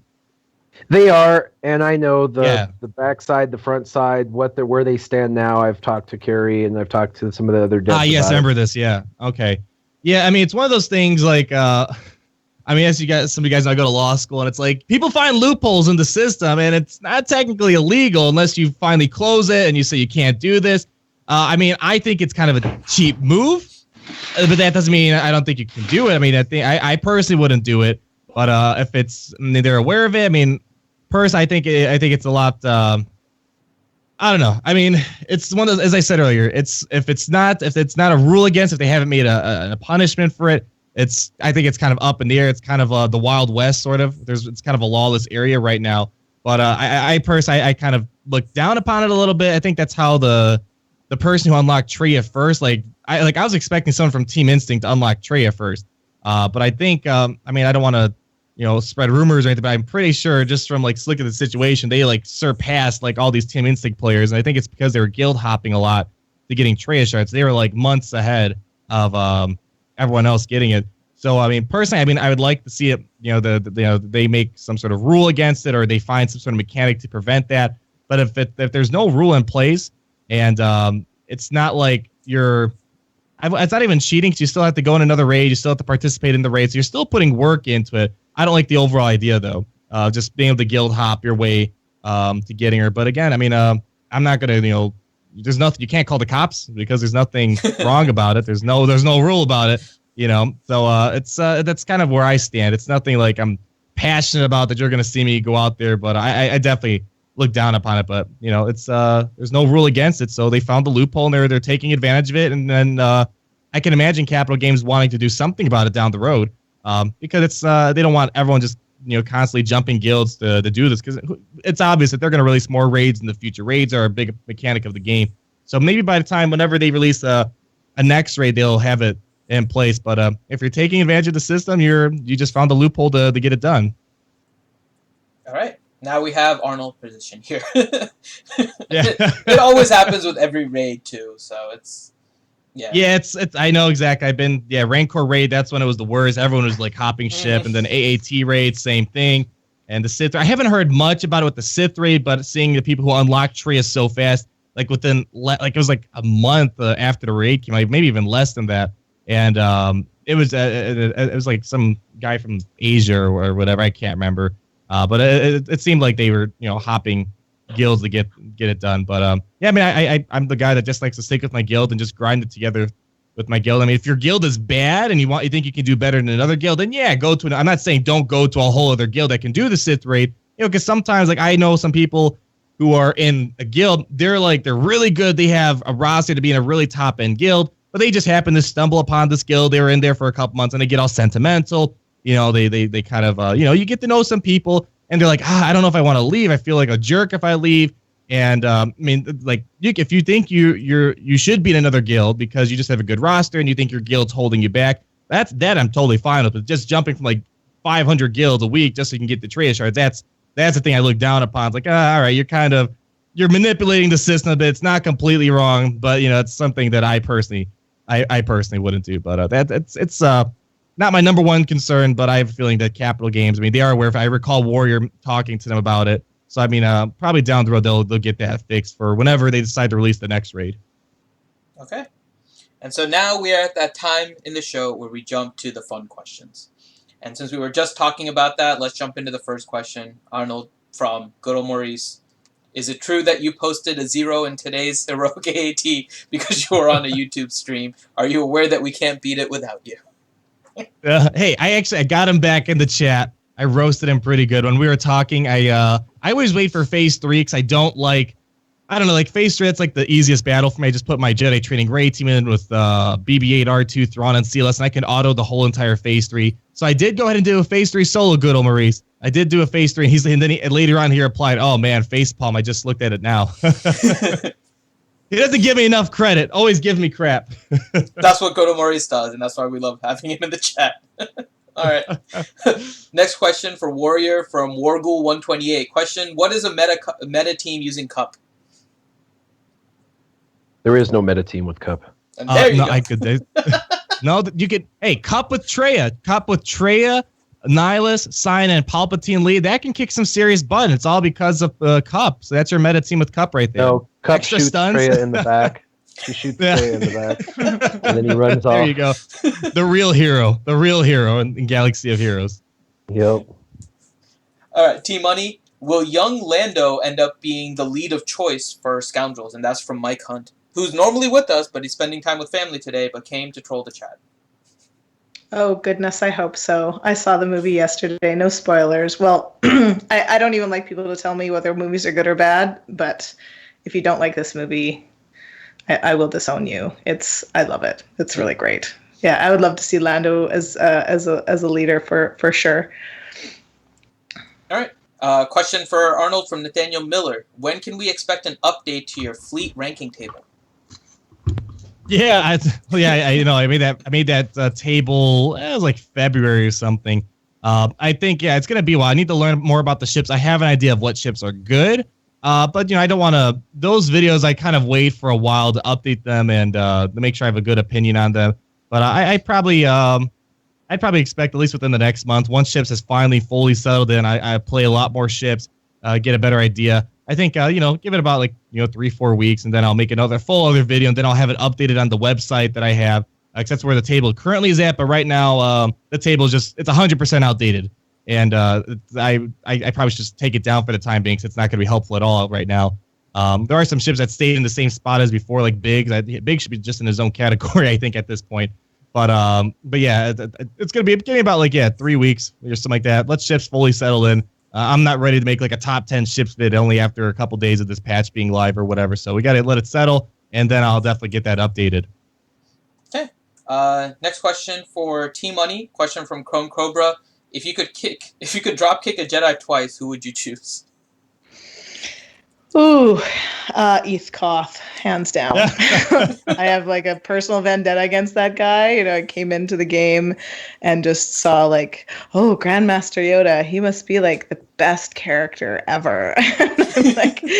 Crazy panic farmed all of my Jedi, and my hand was forced to do Eth Koth because I made that choice. And yeah, I look at him in my roster at 7 stars. I don't bring everybody to 7 stars in my roster. I'm really careful. I like my roster to be top heavy and a lot of well geared 7-star characters at the top, but not wasting. There's lots of characters in the stores that I don't have, but he just stares at me every day. I'm useless. I'll do nothing for you ever. It's the bad boyfriend that I'm always oh yeah, I remember. But I have this picture sitting on my desk every day,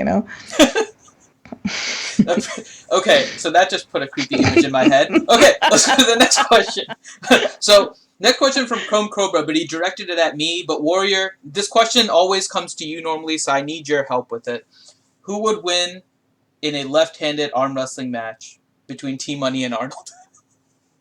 Oh. Left-handed. Are you left-handed or right-handed, Arnold? I'm right-handed. Oh, so am I. Arnold. Yeah. Pretty buff Arnold. Beefy guy. Oh, yeah. Totally. Yeah. Isn't it nice to not have an arm wrestling right-handed, question, she'd have it. Oh, yeah. Right hand, yeah.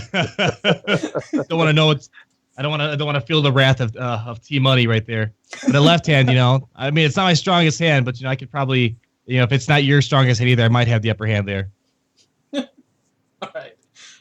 So next question, we'll give it to both Warrior and Arnold. Is from somebody named T-Money. I don't know who that is. Question is, who is everyone running in Arena? So who are you guys running in Arena? Warrior, you go first, man. I am running, Emperor Palpatine, Darth Vader, Sion, Darth Nihilus, and Thrawn. The meta for the last 2 months. I've been running that. Yeah. Surprising. I've been mixing and matching so much. I think the fact I don't have Sion Gear 12, Zeta out, 7 stars, probably makes me not use them all the time, but I do put them in there sometimes because people are like, oh, another Sion and Nihilus. I don't want to deal with that again. But I rotate around quite a lot. Like last night, I left Palpatine, Vader, Thrawn, Grand Moff Tarkin, and Kenobi in there. There was a period of time for a week I was doing Krennic and Death Trooper with Palpatine. I try to go for more full Empire teams. I mean, right now it's the Sith meta that's really getting things going. It's not really the Empire part so much. It's really the Sith meta that's the dominant aspect of everything right now. But I just prefer running an all Empire team. There's some things you can make work. I use Imperial Probe Droid a lot, so I rotate. I have especially when I'm walking up Arena, I have my pre-made squads that I rotate through. So if I see Palpatine, Thrawn's the automatic character I use with Magma Trooper, and then usually it's Death Trooper, Imperial Probe Droid, and Palpatine. That's usually what I use to go up against Palpatine lineups. If I see Rex lead, I switch to Palpatine lead, Vader, what else?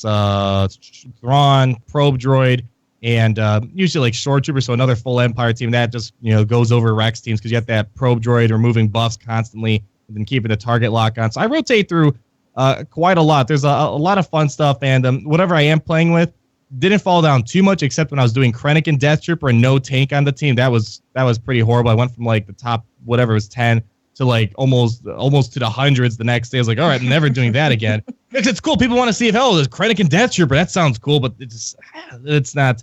It works on offense, but on defense, it's horrendous. So I've been trying to find a lot of different things that work. Sometimes you toss in Stark into lineups. I mix around through a lot of things. So I don't just sit on one team, because I feel like, especially right now, the meta for me, the Sith meta aspect is a little annoying for me. So I usually just use a certain team for offense, certain team for defense, and I don't know. I just mix around a lot. There's a lot of fun stuff I can, especially with the full Gear 12 Empire roster. A lot of characters I can toss in that are pretty good, and Tarkin's a lot of fun. And on defense, he sometimes causes problems, especially when under a Palpatine lineup. He can do some pretty big damage on his AoE and keep removing turn meter. So a lot of fun stuff in there. All right. Question for Arnold from Sanely Red. What is best in life? What is best in life? To crush your enemies, see them driven before you, and to hear the lamentation of the women. The simple three things, man. Simple three things right there. Man, I wish Ranger was here so you guys could just go back and forth as Arnold's conversation. Oh my gosh, indeed. That'd be great. That'd be great. Yes, it would. You have to come back at some point and do this with us, Arnold, when Ranger's here. You can have a whole stream of just Arnold answering questions. Yeah, that'd be great. Arnold versus Arnold. I'm grunting the whole time. Oh, man. Warrior question from good old Maurice. Isn't it funny that the TIE Reaper was considered the best ship by many in the last week, and now I don't see it in my arena at all? It's funny to nobody. Because everybody knew he was the clutch character to win because everybody was using Chimera. So, it's like that. Again, it's kind of like in regular arena, those who had the, Sion unique and Darth Nihilus unique got the edge, the competitive edge when you're doing a mirror match. When you're doing a mirror match, the Reaper was what gave you that competitive edge, and that competitive edge was lost with Ships 2.0. But it's not really lost, it's evolved. You got to put him in your backup now to get the most out of that ship, and you've got to max him out. And him coming in and defense down and defense up and turn meter gain and turn meter removal, like those are OP still. It's just been nerfed a little bit, and it was the most overpowered ship in the game. And it sucks when you invest all that time, energy, effort, possibly money into something and see it not be as good as it was once. But to be fair, every ship is that way now. Every ship. The only ship that has gotten better versus gotten worse is Biggs. That's it. Yep. He's the only one that's gotten better, and he's gotten infinitely better. But Vader? Every other Vader has not gotten better. No, you have to max Vader out to get him to be to where he was before the whole situation. And I'm not talking about his backup ability. I'm just talking about if he's in your initial line, because I use him in my initial line, and he's worse than he was before. But I still use him. But yeah, they all. I mean, every one of my ships. I mean, my Poe Dameron or Kylo Ren on masts. Cubs fan Han TIE Slicer, the TIE Slicer, the TIE Silencer, used to hit. I could get it to hit for 170K. I stacked and got it up to a whopping 57K this last time. It's like, are you kidding me? And you know this because you run this. So everything got nerfed. So to be fair, it's not like I can be mad about that. About my ship is screwed, because truth be told, they all got screwed, and I think it's not necessarily a bad thing. They're just going to make us all earn it again a second time over, and now we have to choose which ships we're going to earn, because it's going to take a long time. Like, it takes 1,300, actually slightly more than that, 1,300 of those pieces to max out a capital ship, and so that's like 5,000. Yeah, it's like 5,000 of those pieces, and people like me who had ships maxed had like 1,300 to 2,000 pieces sitting around. So we were able to do like, one ship completely and another ship like a little bit, but that's still not all 4 ships. So even, you really got to be careful what you go in with, because what you go in with, you're stuck with. I did Akbar, and I'm doing Akbar. I don't even give a crap if he's good or not. It's like who I am. I'm Akbar. You know what I mean? Like I put all my stuff. It's a I'll trap. put all my eggs in that basket, and now I have to. Now I have found a great comp that works amazingly. I drop less than I did in the old meta, and people do report to me that they're struggling with my team on offense. But I do drop, about 15, 20 spots, but I was dropping into the 40 to 50 spots at times with my old team. So it's nice to see there was so much activity in ships. It got so bad recently that this has like discouraged people, and I'm like happy. I'm like, yay! Half the people that were playing aren't playing anymore. So, it's like I'm like not having to do 800 battles again. Although, to be fair, I'm doing about 10 to 15 battles a day, not because I have to, but because I tried so many different backup lineups and stuff. And like I use Cassian. I just maxed his backup ability now, and it is super clutch. Everyone's using Boba Fett, and they have like Biggs, and they got offense up because of their Chimera, and I'm bringing in Cassian, and all that just goes away. It just goes away. Bye-bye. And then I get to do all these assist calls, and with all that defense up gone and offense up gone and all the taunting gone, I can just target whoever I want, and it's just one ability away from that ship being completely gone. The best tip I can give people is your ships are going to have the ability to call in somebody or do a special ability. Always, always, always defer to bringing in a character versus an ability if you have the option. And I say this because I use Akbar, and it's a catch-22. He's got 2 abilities to do mass attacks, and you want to do mass attacks because you want to take out their fleet. But the more ships you have on the board, the more likely you're going to win statistically. If you pull in that 4th and kill one, and now it's 4 against 2, it's a win. And they roll in 1, you pull in 1, now it's 5 against 3. You can turn the tide of battle faster. So for that, the most overpowered ship in the game is the Phantom 2. The Phantom 2 allows you to call backup back to back. But you got to run Akbar for that because she's Rebel. So, just something to consider. So anyway, yeah, those are my thoughts. I like ships. All right. And then last question around the corn from Simon Houston. What is everyone's worst purchase or character you've made or whaled out in the game and most instantly regretted? So let's start with T-Money, since we haven't heard from her in a little bit. T-Money, what was the thing that you bought or made in-game that you instantly regretted? And it can't be the First Order TIE Pilot, Zeta. What? That's kind of my thing, though. That's why you can't regret it now. It's a thing now. So when territory battles first came out, I've always been I'm recruiting myself out of my guild right now, but I've always been very like middle of the road. And when territory battles came out, I didn't have a third very dependable light side territory battles team. And so in this moment of panic in P4, I probably hadn't even calculated how close we were to, our next star. I knee jerked and Zeta Qui-Gon Jinn. And that, if I had a legion of Jedi behind him, if I had Anakin maxed, if I had Isla maxed, that wouldn't have been the worst choice in the world, but I don't. I have Qui-Gon, GK. I don't think Grandmaster was even at gear 11 at the time. He is now Hermit Yoda, of course.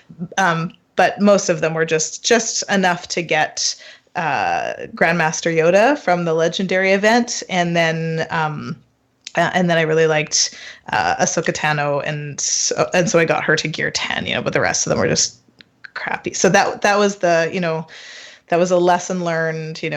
Cool your jets. It's okay. It's not the end of the world. Let's actually do the calculations and see if making a Zeta-ing a tune is actually going to help your guild in the long term, right? Not the short term. And now TB is just we're just super chill with TB, and not with the special missions. I really encourage everybody to do the special missions and move mods if they have to. But as far as stars go and everything, it's if we're close to one, then I'll push. But otherwise, it's just we're chill about it. All right, Arnold, how about you? Oh, well, right now, Cubs and we have a competition to see who can gear 12 cup the fastest. and loser has to put the Ewoks in arena for a whole week. And I was like, hell no, I'm not doing that because my Ewoks are in horrible shape. I think the best I might have is like a Gear 9 Tebow right now. And so I'm currently doing that. I'm going to be at Gear 11 probably today for Cup. And that's besides that, in terms of actually real things I went after, a while ago I made a video on how much money I spent on the game. And I flat out said the Chromium packs were the worst thing I ever did. So I never bought a character. I never like whaled down a character when it came out. But when I first started playing, within like the first, like I think about February or something like that, I got like really into the games. Like, oh my god, look, Old Ben and Darth Maul and Chromium packs. Totally gonna get those characters. And I dropped like $300 out of the $800 total I spent in the whole entire time I've been playing the game since 2015. And it's like I have so much deep regret for that because at the time those characters were just absolute trash, especially like Darth Maul. And you get other stupid characters like Cup, Ugnaught, Mob Enforcer. So that's in terms of what I invested in. That's probably the worst. And that's why still to this day I really don't recommend Chromium packs unless you're dropping you're just dropping big money on the game. Or then eventually you'll get what you want. But $300 doesn't get you nearly as much in the Chromium packs unless you get some really lucky rolls. So, but then the other thing that I don't really enjoy doing, but I Zeta and geared out the whole entire Empire faction. That includes giving Stormtrooper his Zeta, and it's got like really. There's only one universe where it might be helpful. You're running a full Empire team, and somehow Stormtrooper is the last character, and it comes down to like Stormtrooper versus a Nihilist with like 10% health left or something. I don't know. It's a waste of a Zeta. It's a complete waste of a Zeta. It has like no use in the game, but it's like he's the last guy. I'm just gonna do it, YOLO Zeta, and then I was like, all right, that's it. I'm done. That's the whole entire Empire faction. So pretty much out of all the Zetas I've done, he's the worst. Cup's probably the worthless. Maybe who knows? Maybe I'll find something out of him to do. But yeah, probably the worst geared character. And then my money I spent on Chromium packs back in the beginning of 2016. That's probably the worst I've ever spent, and I never spent money on stuff like that ever again afterwards. And Warrior, how about you? So I have a lot of regrets, but two of them, one regret recently is just ships. I went all in on what I knew was good in beta, and they did actually tweak some stuff from beta to live. So I don't know if it'll pay off or not for me. So I'm kind of holding with bated breath. I'm having success now, but who knows? And then I should have just waited and been a little bit more patient. But anyway, my two large purchases that I was like, what did I do? I did them for video's sake. Flat out, for video's sake, to show people the drop rates when you buy a new character. The first one was Ahsoka Tano Fulcrum, and now she has a lot of usability, and you could free to play farm her. And then Sith Marauder. Both of them are great in their utility, and they're good kind of like filler characters, especially for like territory battles, things like that, or territory wars, to have an obscure character that can kind of help you offensively. But neither one of them needed to be maxed on day one. There was zero reason. And both of them I wailed out on, made a video about so I could show drop rates. And it was... just say this, if you watch the videos, you can see me visibly... nervous as the crystals go down.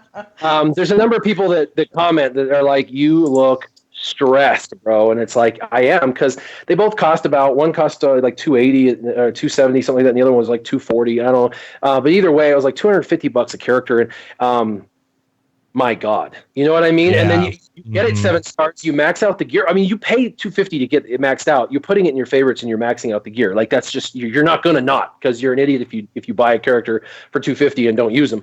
So I maxed out the gear, and then you try and use them desperately. The first couple months, I tried everything to get Ahsoka Tano Fulcrum to work, and at that time, it just we couldn't find true viability.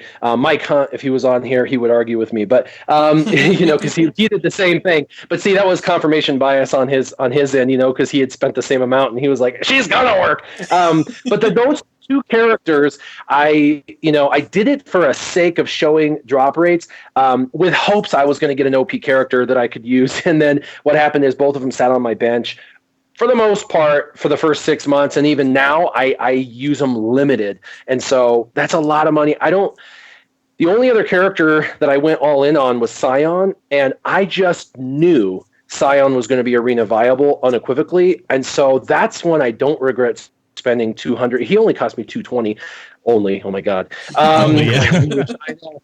But he was the cheapest of the three, and I've used him for the last over 2 months, and I'll be using him probably for the next 4. So I'll get 6 months of use out of him. So if there was any bang for buck, Sion was it. But all the rest, all the other 2 characters, I went 7-star off initially. It was just horrible, and that's why like Holdo and Rose and all these new characters, I'm not buying their packs because I just I can be one of those on the team that just doesn't have them. That's fine. I don't need them 7 stars until they're farmable.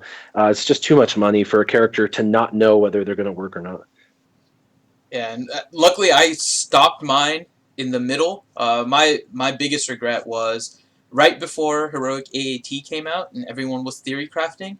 I got Ugnaught up to gear 8, and I regret it ever since. It wasn't even that far, but it was like the Heroic AAT. This character is like totally anti-droid. I think, and I've said this on the stream, and Ranger makes fun of me for it.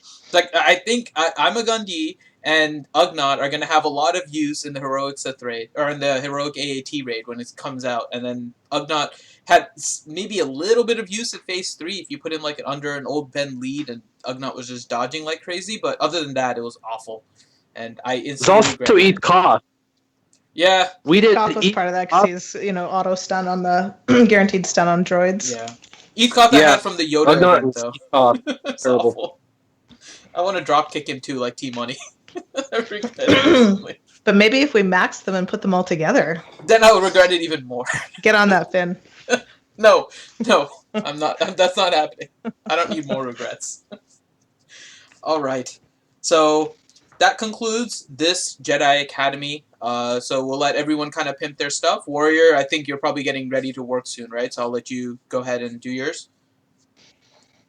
Cool. Yep. You can find me on YouTube. I got 2 channels: the Warrior Presents and then Warriors Roster Reviews. The Roster Reviews is a much smaller channel. It's more designed and geared for people who kind of don't know the game yet and want to kind of learn about synergies and teams and things like that. So if you're really wanting to know about territory battles, territory wars, team compositions for territory wars, who to farm, prioritizing things like that, then Roster Reviews is for you. But for everybody else, my Warrior Presents channel has stuff a couple times a week that goes over whatever I have time to put out. You can also find me on Twitter at Warrior Present. It's without the S because some chump has my Warrior Presents out there. And then you can also find me on the Facebook page. There's about 60,000 of us there, and I've been on that since the inception of that group a couple years ago, and it's a really fun group. They are a bit like Reddit, except for the toxicity is more of a joking fashion versus an intentional thing. So there's a bit of trolling, but it's all in good fun. So if you're looking for a fun community, that's a pretty good place to go. All right. Thanks for hanging out with us today, Warrior, especially on the holiday weekend. And again, appreciate the service that you've given the country. Next up, we'll have our guest, Mr. Arnold. Yeah, so if you guys want to come check me out, got my YouTube channel, do my thing on there, do some streaming, videos, all that fun shenanigans. If you like to try to get to talk to more, I usually try to respond to most of my comments on my videos. If you ever have questions, feel free to leave in the YouTube comment, or I'm also available on Discord. I got my own Discord channel. I reply there sometimes as well. And then I also got Twitter. You guys can check me out on Twitter. I use Twitter probably the most on a daily basis to respond. I try to respond to most people that get to me there through like a tweet or whatever. And then I have a Facebook page, but my Facebook page is always neglected because at the end of the day, I'm sick of social media. That's like the last thing I really look into. But my posts do go there from Twitter onto my Facebook page. But yeah, Twitter, Discord, and YouTube comments. If you want to get a hold of me or see my videos, that's probably the best place to go check me out. All right. Thanks you very much for hanging out with us, Arnold. I hope you had fun today. Of course. Thank you so much for inviting me. I had fun this morning. Yes, and you are welcome back anytime. And yes. Thank you. I definitely will. This is fun. Oh, yeah. And lastly, Miss T-Money. Well, I'm on I guess 3 live streams on Thursday night. It's a mature channel, the League of Extraordinary Nerf Herders, and it's kind of like home base family. We have a wonderful Discord and just a great little community there. Then on Saturday mornings, I'm here, and Saturday nights on the other RSG channel, RSG Mature, and that's how you find it, RSG Mature. And tonight we are, when the cat's away, the mice will play. So I'm hosting the stream tonight on my computer because Ranger is away and Infinity needs to sleep. And so we have some great stuff planned with Grim and Ouchie, and we've got a bunch of folks coming on,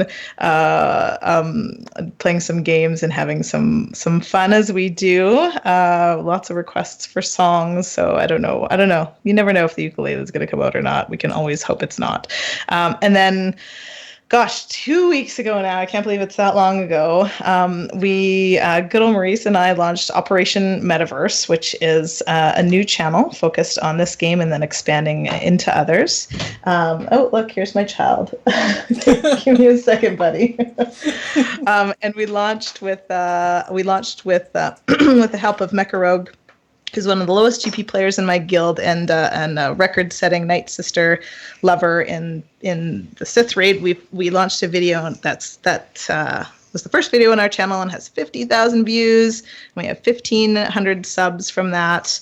So it's very exciting, and we've kind of been humming and hawing what we want to do next. We've got like a huge list of videos to do, but we're going to release one today it's actually on the Magma Trooper mechanic that you guys were talking about earlier, against Sion, and it's been covered in a bunch of places, but we're using it as more of a tutorial video for folks, along with some really key points that people need to know about the triumvirate when they're when they're theory crafting. We're hoping with the channel to kind of support people with a foundation to break the meta themselves. So hopefully get that out around 2:00 today, something like that.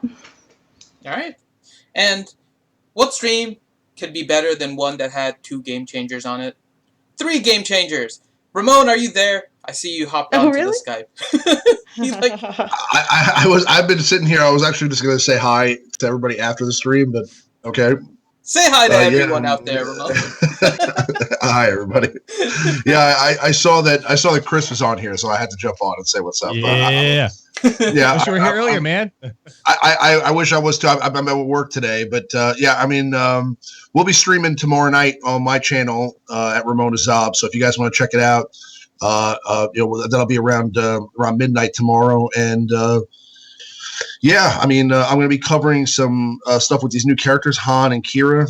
But I'm sure Warrior and Chris can tell you that trying to find a way to show that these characters are awesome is really difficult. So I'm just doing the best I can to put something together for that. But yeah, no. Thanks for the shout out. No, I appreciate it. Mm-hmm. All right, and that brings us to the RSG channel. So thank you guys for watching Jedi Academy. We do this on Saturday mornings at 10 a.m.